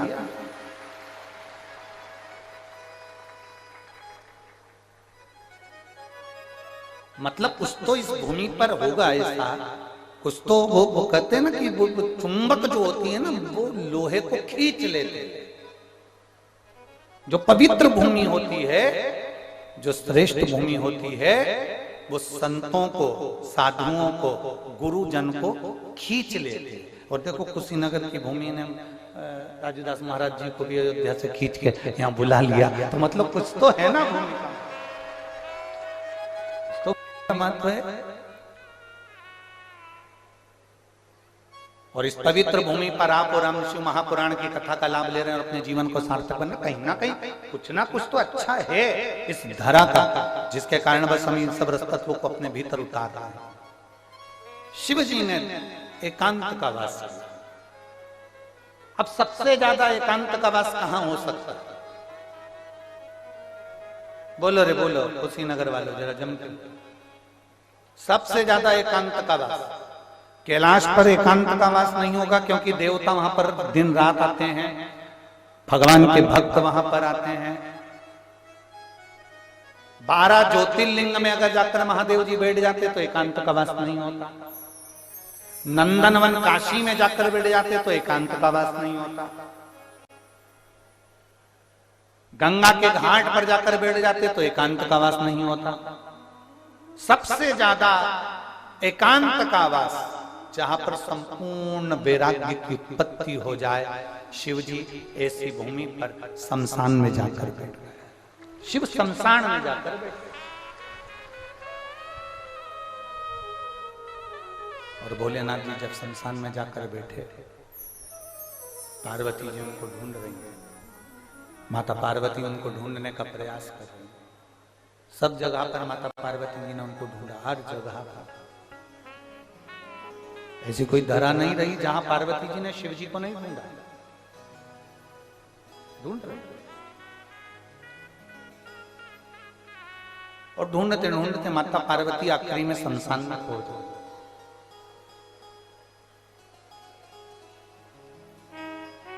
और शमशान में बैठी पार्वती जी शिव जी का पूजन कर रहे हैं।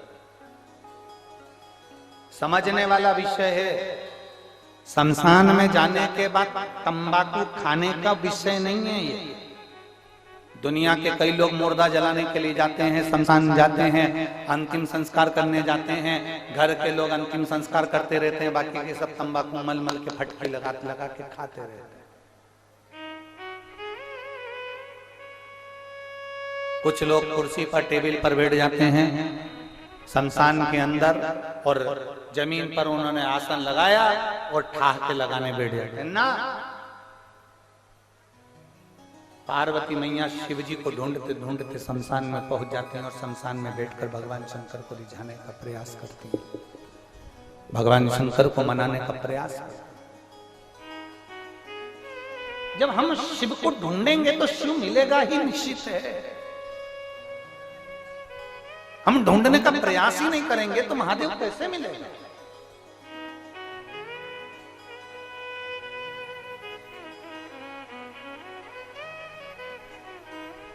आज महाराज जी पत्रकार वार्ता थी, तो उसमें पत्रकार बंधुओं का निवेदन था कि ये अयोध्या में राम जी बैठ गए, ज्ञानवापी का मुद्दा चल रहा है, कृष्ण जन्मभूमि को भी आप मांग रहे हैं, तो ये क्या है? हमने कहा देखो, बच्चा मांगेगा नहीं तो मां रोटी देगी नहीं, बच्चा मांगेगा नहीं तो पिता पेन देगा नहीं, बच्चा मांगेगा नहीं तो पिताजी मोबाइल देगा नहीं। उसी तरह मांग हम दूसरे से नहीं रहे, हमारी चीज, हमारी ज्ञानवापी, हमारी जन्मस्थली हम मांग रहे हैं। जैसे अयोध्या मांगी वैसे ही ज्ञानवापी और वैसे ही कृष्ण भगवान की जन्मस्थली मांगी। उसमें क्या दिक्कत है? भगवान कृष्ण की जन्मस्थली मांग रहे हैं तो इसमें कोई बड़ी बात नहीं है, हमारी है इसलिए मांग रहे हैं। ज्ञानवापी मांग रहे हैं तो हमारी है इसलिए मांग रहे हैं। अयोध्या हमारी थी तो हमने मांगी, और आज अवध में राम जी विराजमान हुए। ये प्रधानमंत्री जी और मुख्यमंत्री जी को धन्यवाद, बहुत बहुत साधुवाद। ठीक है और रहे।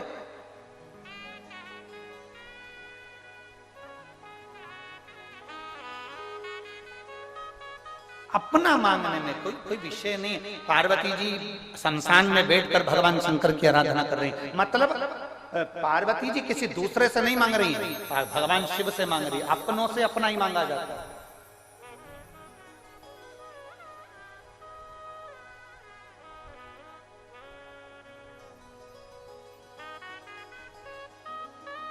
फिर महाराज जी उन्होंने कहा राजनीति का मुद्दा है, विपक्ष इसको राजनीति का मुद्दा मानता है। हमने उनसे कहा कि राजनीति का मुद्दा मानता है, हम तो कहते हैं अगर वो अयोध्या में राम लाने को तैयार हो जाते, वो ज्ञानवापी में शिव लाने को तैयार हो जाते, वो जन्मस्थली पर कृष्ण को लाने को तैयार हो जाते, तो हम भी उनके साथ खड़े हो जाते। उसमें क्या दिक्कत है? सीधा सा विषय है कि राम हमारे हैं, शिव हमारे हैं, कृष्ण हमारे हैं। ये संपूर्ण भारत की भूमि, संपूर्ण विश्व की भूमि, संपूर्ण भारत की धरा ये हमारी है, सनातन धर्म की है और भगवत भजन की। यह कोई साधारण भूमि नहीं है। और मेरा कुशीनगर वालों से निवेदन है, जिस भूमि पर तुम रहते हो कुशीनगर में, ये भूमि साधारण नहीं है। देव अधिदेव महादेव की कुछ ऐसी कृपा होगी जो बाबा गौतम बुद्ध भी इस पवित्र भूमि पर आकर अपनी ज्योति को ज्योति में समाहित करते हैं। ये साधारण भूमि नहीं हो सकती। बोल बम का नारा है। ये साधारणता नहीं है भूमि की महत्व, हम उसको पहचान नहीं पाते। लोग कहते हैं शमशान, शमशान को जो समझ गया वो समझ गया। शमशान जहां पर अमीर भी मरता है तो बांस पर जाता है, गरीब भी मरता है तो बांस पर जाता है, अमीर भी जाता है तो घास पर जाता है, गरीब भी जाता है तो घास पर जाता है। कुशीनगर में ऐसा होता होगा कि कोई पैसे वाला मरता होगा तो डनलप के गद्दे पर जाता होगा। हमारे यहां नहीं जाते। पैसे वाला करोड़पति भी मरेगा तो बांस के ऊपर जाएगा, बांबू पर जाएगा। गरीब भी मरेगा तो बांबू पर, बांस पर जाएगा। अमीर भी मरेगा तो घास के गद्दे पर जाएगा, गरीब भी मरेगा तो घास के गद्दे पर जाएगा। अमीर भी मरेगा तो सफेद कपड़े में जाएगा और गरीब भी मरेगा तो सफेद कपड़े में जाएगा। जहां सबकी शान सम है उसी का नाम शमशान है। सबकी शान बराबर रखता है वो देव अधिदेव महादेव का धाम है। जहां शंकर का स्थान है वहां सब सम है। शिव जी के सामने कोई पैसे वाला, कोई करोड़पति, कोई गरीब, कोई अमीर नहीं होता। जिसने पुकारा शिव उसका हो गया, जिसने पुकारा शंकर उसका। एक पत्र है, देख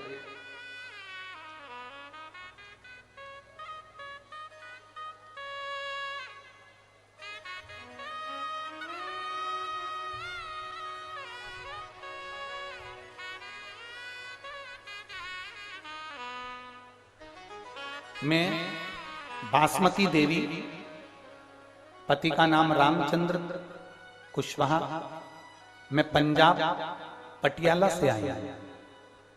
आप ही हैं? हाथ हिला दीजिए। आ जाओ, एक बेलपत्र ले जाओ। मैं बासमती देवी रामचंद्र कुशवाहा, मैं पंजाब पटियाला से यहाँ आई हूँ कथा श्रवण करने के लिए। मैंने बाबा से निवेदन करा था कि मेरे पति ठीक होंगे तो मैं तुरंत, जिस दिन मेरी रिपोर्ट सही आ जाएगी, मैं उसी दिन कथा सुनने के लिए चली जाऊंगा। गुरुदेव, हमारे पति की दोनों किडनी सिकुड़ गई थी, किडनी ने काम करना बंद कर दिया था और ब्लड कैंसर भी हो गया था। पति आए हैं क्या साथ में बाबू?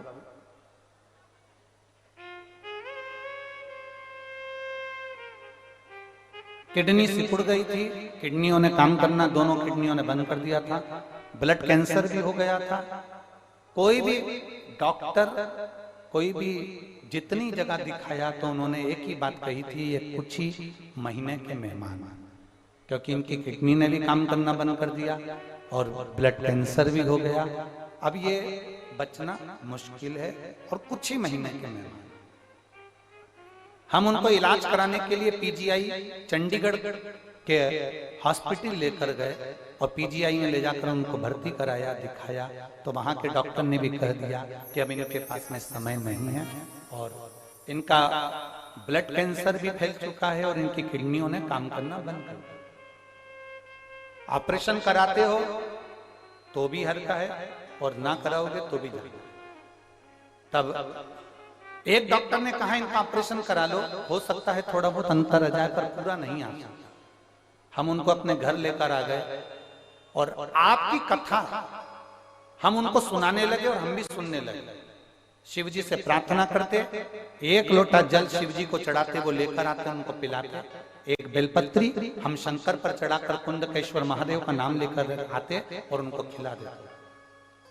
मैं बाबा को धन्यवाद देने के लिए आई हूं कि हमने जब वापिस उसी चंडीगढ़ के हॉस्पिटल में जांच कराई तो डॉक्टर भी आश्चर्य में पड़ गया कि इनकी किडनी ने काम करना प्रारंभ कर दिया और इनका कैंसर भी समाप्ति पर हो गया। आज मेरे पति की जो रिपोर्ट आई है वो पूर्ण तरह से एकदम ठीक आई है और नील आई है। इसलिए मैं बाबा को यहाँ प्रणाम करने के लिए चंडीगढ़ से, यहाँ पटियाला से, पंजाब से मैं कुशीनगर तक आ गई। गुरुदेव, मैं बाबा को यहाँ प्रणाम करने के लिए आई। ये शिव तत्व शंभु कालदर्शी कैलाश। आपका विश्वास, आपका भरोसा, आपकी दृढ़ता शिव के करीब लेते हैं।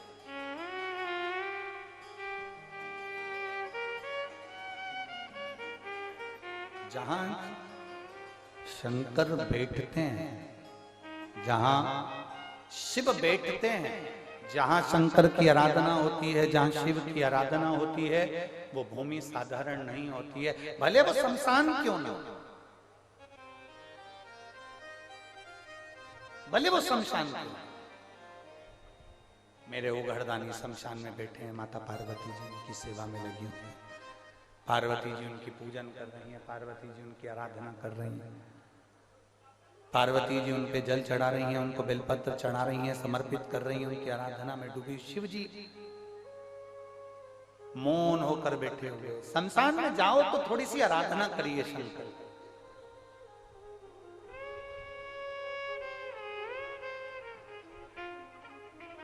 शमशान में जाकर ठिठोली नहीं करना, शमशान में जाकर हमें हंसना नहीं है, शमशान में जाकर हमें कोई किसी के ऊपर ठाका नहीं लगाना।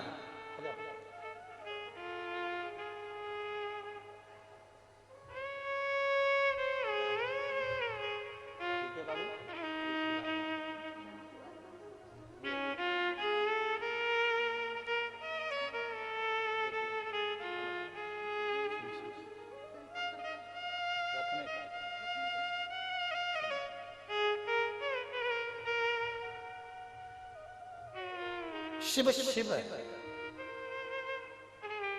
पंजाब से आई हैं बहन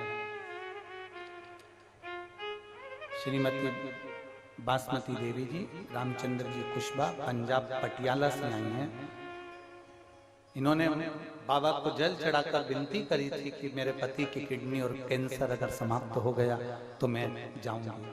और पीजी आई चंडीगढ़ में जब रिपोर्ट पूरी नील आई तब ये यहाँ पहुंची हैं और बाबा को प्रणाम करा। एक बार भाव से दोनों हाथों से साथ बोल बम का नारा है,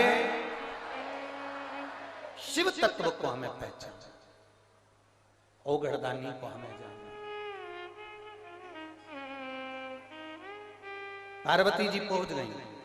पार्वती जी ने पहुंचकर बाबा से प्रार्थना करी। शिव जी थोड़ी देर बैठे थे और बैठने के बाद में सामने से एक अर्थी आ रही थी और लोग राम नाम बोलो बोलो जम के बोलो जरा, राम नाम सत्य है बोल रहे। शंकर भगवान ने उस अर्थी को देखा और शिव जी उसको देखकर मुस्कुरा दिया। भगवान थोड़ी सी देर हंसे, ठाका लगा। अब गुरुजी आप कह रहे हो कि शमशान में हंसना नहीं चाहिए और महादेव मुस्कुरा रहे, महादेव हंस रहे। जो देवता करते हैं ना वो हमें नहीं करना, जो गुरु करता है वैसा हमें नहीं करना, जो भगवान करते हैं वैसा हमें नहीं करना। हमें उनके बतलाए मार्ग पर चलना है, हमें उनके जैसा करना नहीं है। महादेव के हंसने का कारण क्या था? माता पार्वती जी ने पूछा। सामने से अर्थी आ रही है, लोग राम नाम सत्य चिल्ला रहे हैं और आप ठाका लगा दिया प्रभु। आपके हंसने का कारण क्या है? शिव जी कहते हैं पार्वती मेरे हंसने का केवल एक ही कारण है, जो ये सामने से मुर्दा आ रहा है, जो ये अर्थी आ रही है, इस पे एक सेठ लेटा हुआ है, इस पे एक सेठ लेटा हुआ है। ये वो सेठ है जिसने अपनी दुकान में मेरा फोटो लगा कर रखा है। अच्छा वाह, आपका फोटो? हाँ, ये वो सेठ है जो रोज दुकान खोलता है तब 2 अगरबत्ती मेरे फोटो को लगाता है। बहुत बढ़िया, फिर तो ये आपका भक्त है पार्वती जी। फिर आप हंस क्यों रहे हो? शिव जी कहते हैं ये वो सेठ है जिसने मेरा फोटो अपनी दुकान में लगा रखा है। दुकान खोलता है जब 2 अगरबत्ती लगाता है और दिन भर में ग्राहक के सामने 50 बार मेरी झूठी सौगंध खा जाता है।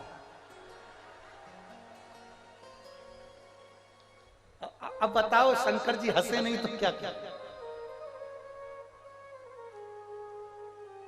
अब शिव जी हंसेंगे नहीं तो क्या करेंगे? 50 बार ग्राहक के सामने मेरी झूठी कसम खा जाता है। प्रभु कुछ भी हो, अगरबत्ती तो लगाता है। शिव जी ने कहा उसी अगरबत्ती का तो पुण्य देने के लिए गया था। मैंने सोचा ये रोज अगरबत्ती लगाता है, भले कैसा भी है, कसम दिन भर खाता है, पाप भी बहुत करता है, झूठ भी बहुत करता है, कसम पर कसम खाता है, छल भी करता है, लोगों का धन भी खा जाता है, बहुत बेकार काम करता है। पर मैंने सोचा तो अगरबत्ती लगाता है तो अपन 2 कदम चलकर इसके घर पर इसको ज्ञान देकर आते हैं। मैंने एक महात्मा का रूप धारण करा। शिव जी कहते हैं मैंने एक महात्मा का रूप धारण करा, और महात्मा का रूप धारण कर कर मैं इसके घर पर पहुंच गया।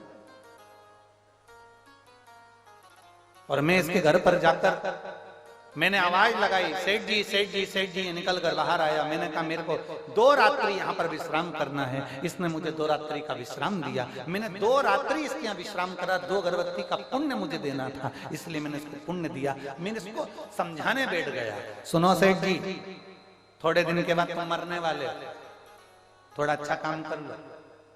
सेठ जी ने मुझे 4 गाली बक दी। मेरे ही घर का खा रहा है, मेरे ही घर में सो रहा है, मेरे ही घर का घी पी रहा है, मेरे घर का पानी पी रहा है, और मुझे मरने का बोल रहा है। फिर भी तुम साधु हो, तुम सन्यासी हो, तुम तपस्वी हो, तुम साधक हो, तुम महात्मा हो, तुम्हारा कहना मैं मानूंगा, तो क्या करना है बताओ। इतने में सेठ जी ने पूछा तो महादेव महात्मा का रूप धरकर बोले, सेठ जी अब तुम भी वैराग्य ले लो, सन्यासी बन जाओ, तुम घर छोड़कर चले जाओ। इतने में सेठ जी बोले बिल्कुल मैं घर छोड़कर चले जाऊंगा, पर बस मेरे बेटे की शादी हो जाए, एकदम फ्री हो जाऊं, वो दुकान संभाल ले, मैं चले जाऊंगा। कुछ दिन बाद बेटे की शादी हो गई। शंकर भगवान बोले पार्वती से मैं फिर इसके घर पहुंच गया, और मैंने कहा सेठ जी बेटे की शादी हो गई, अब तो चलो। इतने में बोला बस बहू को एक अच्छोरा छोरी हो जाए, बस फिर मैं पूरा छोड़ दूंगा, वैराग्य धारण कर लूंगा, सब छोड़ कर चले जाऊंगा। अब बहू के घर में छोरा छोरी हो गया, ये दादा बन गए, उनको खिलाने में लग गए, इधर उधर उठाने में लग गए, घोड़ा हाथी बनने में लग गए। फिर मैं पहुंच गया सेठ जी। जैसे ही मैंने कहा सेठ जी ने कर लिया दरवाजा बंद। मैं खिड़की में से चिल्लाया सेठ जी दरवाजा खोल के बाहर आए, और आते से मुझसे बोले मेरा पीछा पकड़ के बैठे हो, तुम तो बाबा बन गए, क्या मुझे बनाने बैठे हो? मुझे नहीं बनना, चलो यहां से जाओ। सेठ जी ने मुझे धक्का मारकर निकाल दिया। इतने परिवार में आसक्ति खाकर पड़ गए, इतना पोता पोती बेटा बहू पत्नी बच्चे दुकान जमीन जायदाद इतना घिर गए कि घर से 1 मिनट कहीं नहीं जाते, ना मंदिर ना देवालय ना शिवालय। आखिरी में यम का निर्णय तो यम का है, इसके प्राण छूटे, और ये इसी के घर में इसी की बाथरूम में से जो पानी निकलता है उसी में कीड़ा बन गया। उसी में जिस बाथरूम में से पानी निकलता है, जिस बाथरूम में से पानी निकल कर बाहर जाता है, उसी बाथरूम की नाली में कीड़ा बन गया। अब वहीं पड़ा है, घर के लोग इससे रोज डर रहे हैं, और ये वहीं पड़ा रहे, क्योंकि इससे घर नहीं छूटा, इससे परिवार नहीं छूटा, इससे घर परिवार छूट नहीं रहा, इससे घर परिवार छूटा नहीं, इसलिए ये निकला।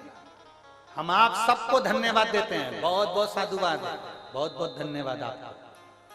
शिव महापुराण की कथा कहती है अपने घर में रहने वाली छिपकली को एक बार जरूर देखना, हफ्ते में 2 हफ्ते में छिपकली को देख लिया करो और धन्यवाद दे दिया करो।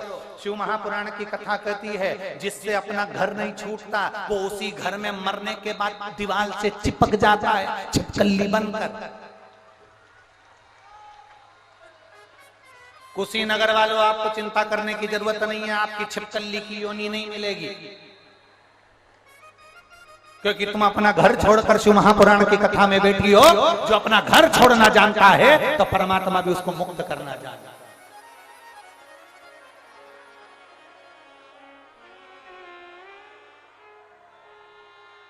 अब कोई ऐसा घर नहीं छूट रहा, घर नहीं छूट रहा, घर नहीं छूट रहा, अब मत छोड़। बाद में बाथरूम में जो पानी बाहर निकलता है वहां पर जो कीड़े दिख रहे होंगे उन कीड़ों को पहचान जाना, उनसे भी नहीं छूटा था, आज तक नाली में पड़े, छूटे ही नहीं। अपना घर छोड़कर, परिवार छोड़कर, कुटुंब छोड़कर 5 दिन, 7 दिन, 2 दिन आप शिव महापुराण की कथा में आकर बैठे हो, परमात्मा के भरोसे पर बैठे हो, उसके विश्वास पर बैठे हो। वो साधारण नहीं है। एक पत्र है,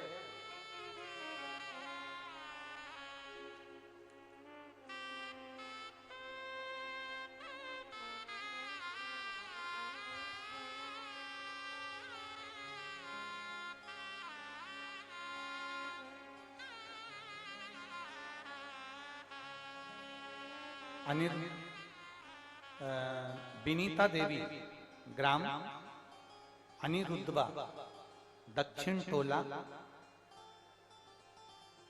कास्या, कुशीनगर। कहीं बैठी हो तो हाथ हिला सकते हैं। विनीता देवी, ग्राम अनिरुद्धवा, दक्षिण टोला, कास्या, कुशीनगर। कहीं बैठी हो? आप ही हैं? श्री शिवाय नमस्कार। मेरी बहन का लड़का जो पैदा हुआ तो उसकी रीढ़ की हड्डी में गठान थी। डॉक्टर ने उसको ऑपरेशन का बोल दिया था। ऑपरेशन कराया, पर जब से ऑपरेशन कराया तब से वो चल नहीं पाया। पलंग पर ही पड़ा रहता, उठता नहीं। उठाना पड़ता तो बैठ नहीं पाता, खड़ा नहीं हो पाता, चल नहीं पाता। बाबा बहुत तकलीफ में आ गया। तब हम कुबरेश्वर धाम गए, वहां से रुद्राक्ष लेकर आए। उस रुद्राक्ष को पानी में गलाकर उस बच्चे को देना प्रारंभ करा। बाबा की ऐसी कृपा हुई कि थोड़े महीने में जो बिल्कुल नहीं उठ पाता था आज बैठने लगा और खड़ा होने लगा। ये बाबा की कृपा हुई है। गुरुदेव अभी चल नहीं पा रहा है, पर बाबा अगर कृपा करेगा तो मेरा यह बच्चा चलेगा जरूर, ये मुझे विश्वास है। एक बेलपत्र ले जाओ बाबू, उसको दे देना। आजा, उसके पास पहुंचा देना। आजा। शिव तत्व इसी को कहते हैं। एक पत्र और है।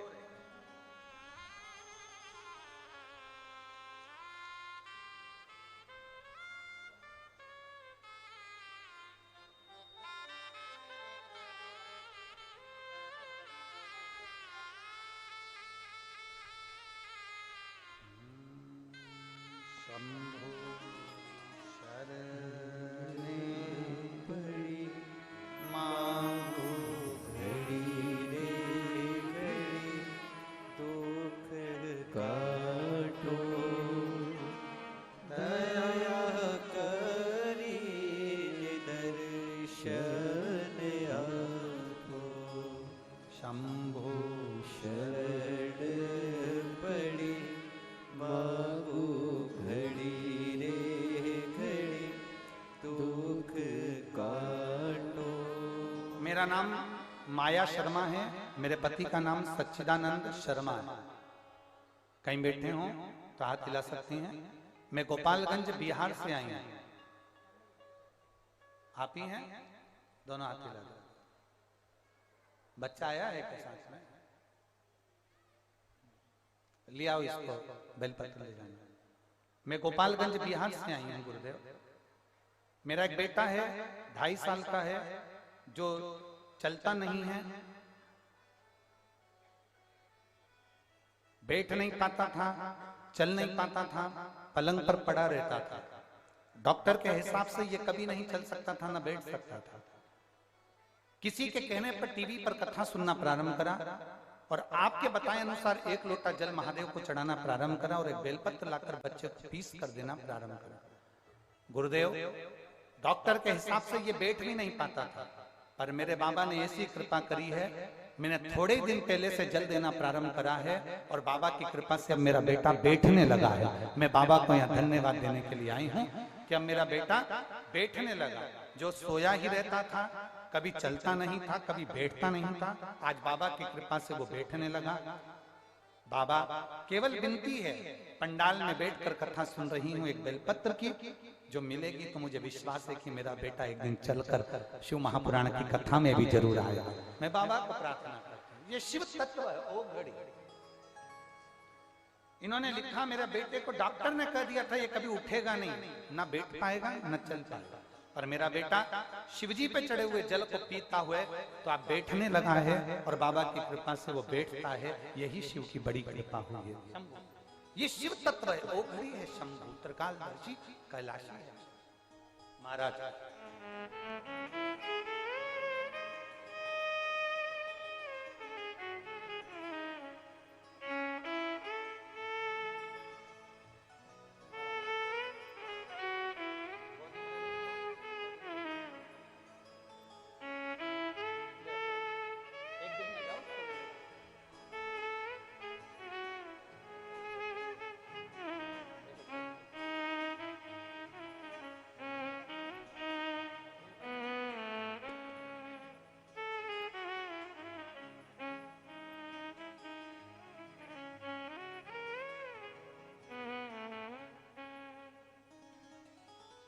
ठीक है, थोड़े दिन में चलेगा पक्का, थोड़ा मेहनत।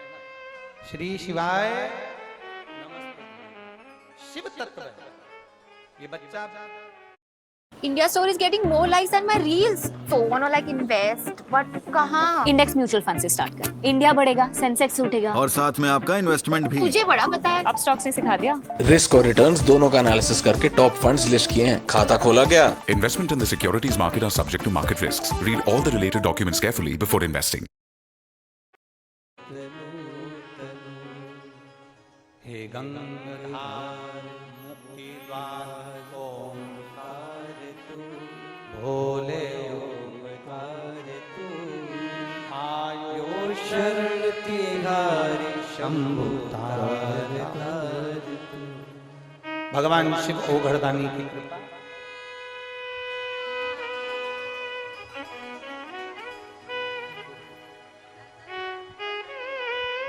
बोलने लगा।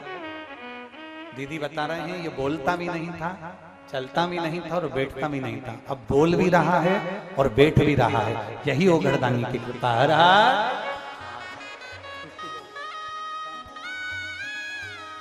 शिव तत्व ओघड़दानी। भगवान श्री गणेश जी महाराज का प्रागट्य होता है। हमारे बीच में गणेश जी पधार रहे हैं। परम पूज्य श्री हनुमानगढ़ी से महंत श्री राजूदास महाराज जी हमारे बीच में विराजमान हैं।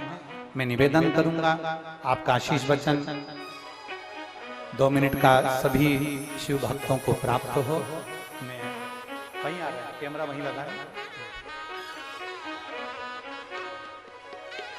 मैं एक बार जोरदार ताली बजाकर श्री राजूदास महाराज जी अयोध्या हनुमानगढ़ी से हमारे बीच में, और बड़े आत्मीय प्रेम है।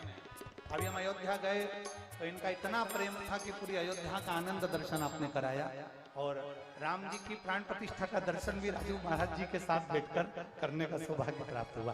जोरदार ताली बजाकर बहुत आनंद के साथ स्वागत करिए राजूदास महाराज। बोल बजरंगबली की जय श्री राम, जय जय श्री राम। बोलो श्री राम जन्मभूमि की, काशी विश्वनाथ की।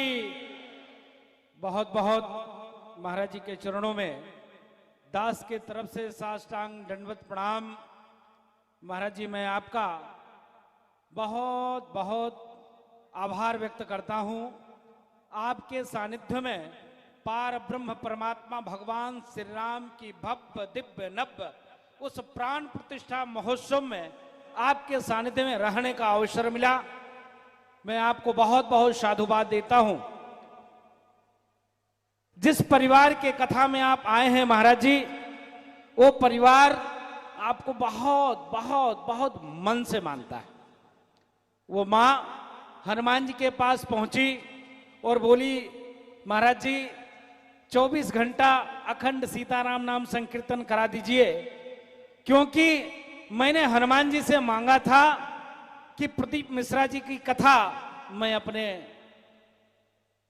आपके आशीर्वाद से कराऊं,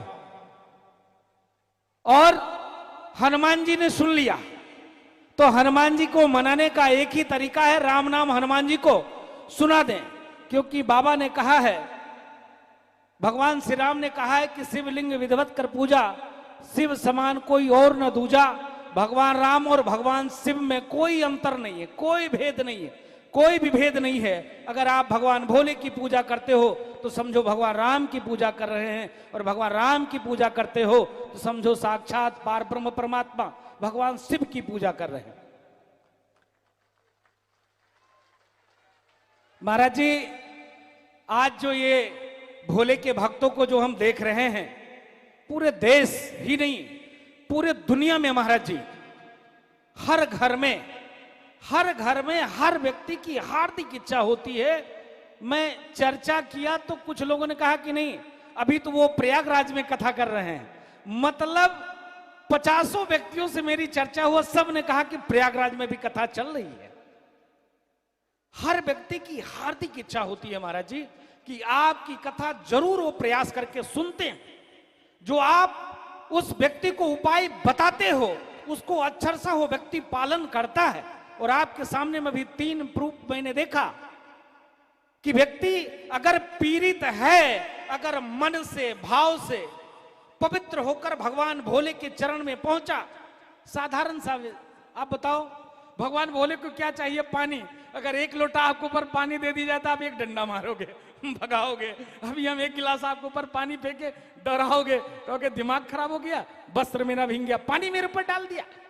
और बताओ, महाराज जी ने बताया 1 लोटा प्यार से प्रेम से भगवान के भोले के ऊपर चढ़ा दो, उसके 2 बूंद 4 बूंद जो जल बचे उससे जो व्यक्ति पीड़ित है, परेशान है, उसके मुख में डाल दो, उसको पिला दो, उसके ऊपर छींट दो, नहीं पी सकता है, इतना प्रभाव है, मामूली बात नहीं है। आप लोग सौभाग्यशाली हो, भाग्यशाली हो। मैं इस परिवार को कोट कोट साधुवाद देता हूं, धन्यवाद देता हूं। जैसे ही आपका कार्यक्रम मिला वो परिवार सीधे हनुमान जी महाराज के पास पहुंचा और बोला राजूदास जी आपको आना ही आना है। हमने कहा मां जरूर मैं आऊंगा। उन्होंने कहा कि नहीं, महाराज जी ने भी कहा है, महाराज जी आपको बहुत मानते हैं। वाकई महाराज जी, इतने आपका निर्मल स्वभाव, इतने आप संत प्रेमी, इतने आप भक्त प्रेमी, भक्तों की चिंता आप लगातार करते हो। लगातार आपका प्रयास रहता है कि भक्त का जीवन में कैसे सुखी आए, समृद्धि आए, भक्त के जीवन में कैसे कल्याण हो, कैसे वो सुख में जीवन व्यतीत करे, कैसे वो मेरा भक्त जो दुख में है, जो कष्ट में है, जो उसकी पीड़ा है, कम हो। निरंतर आप प्रयास करते हो।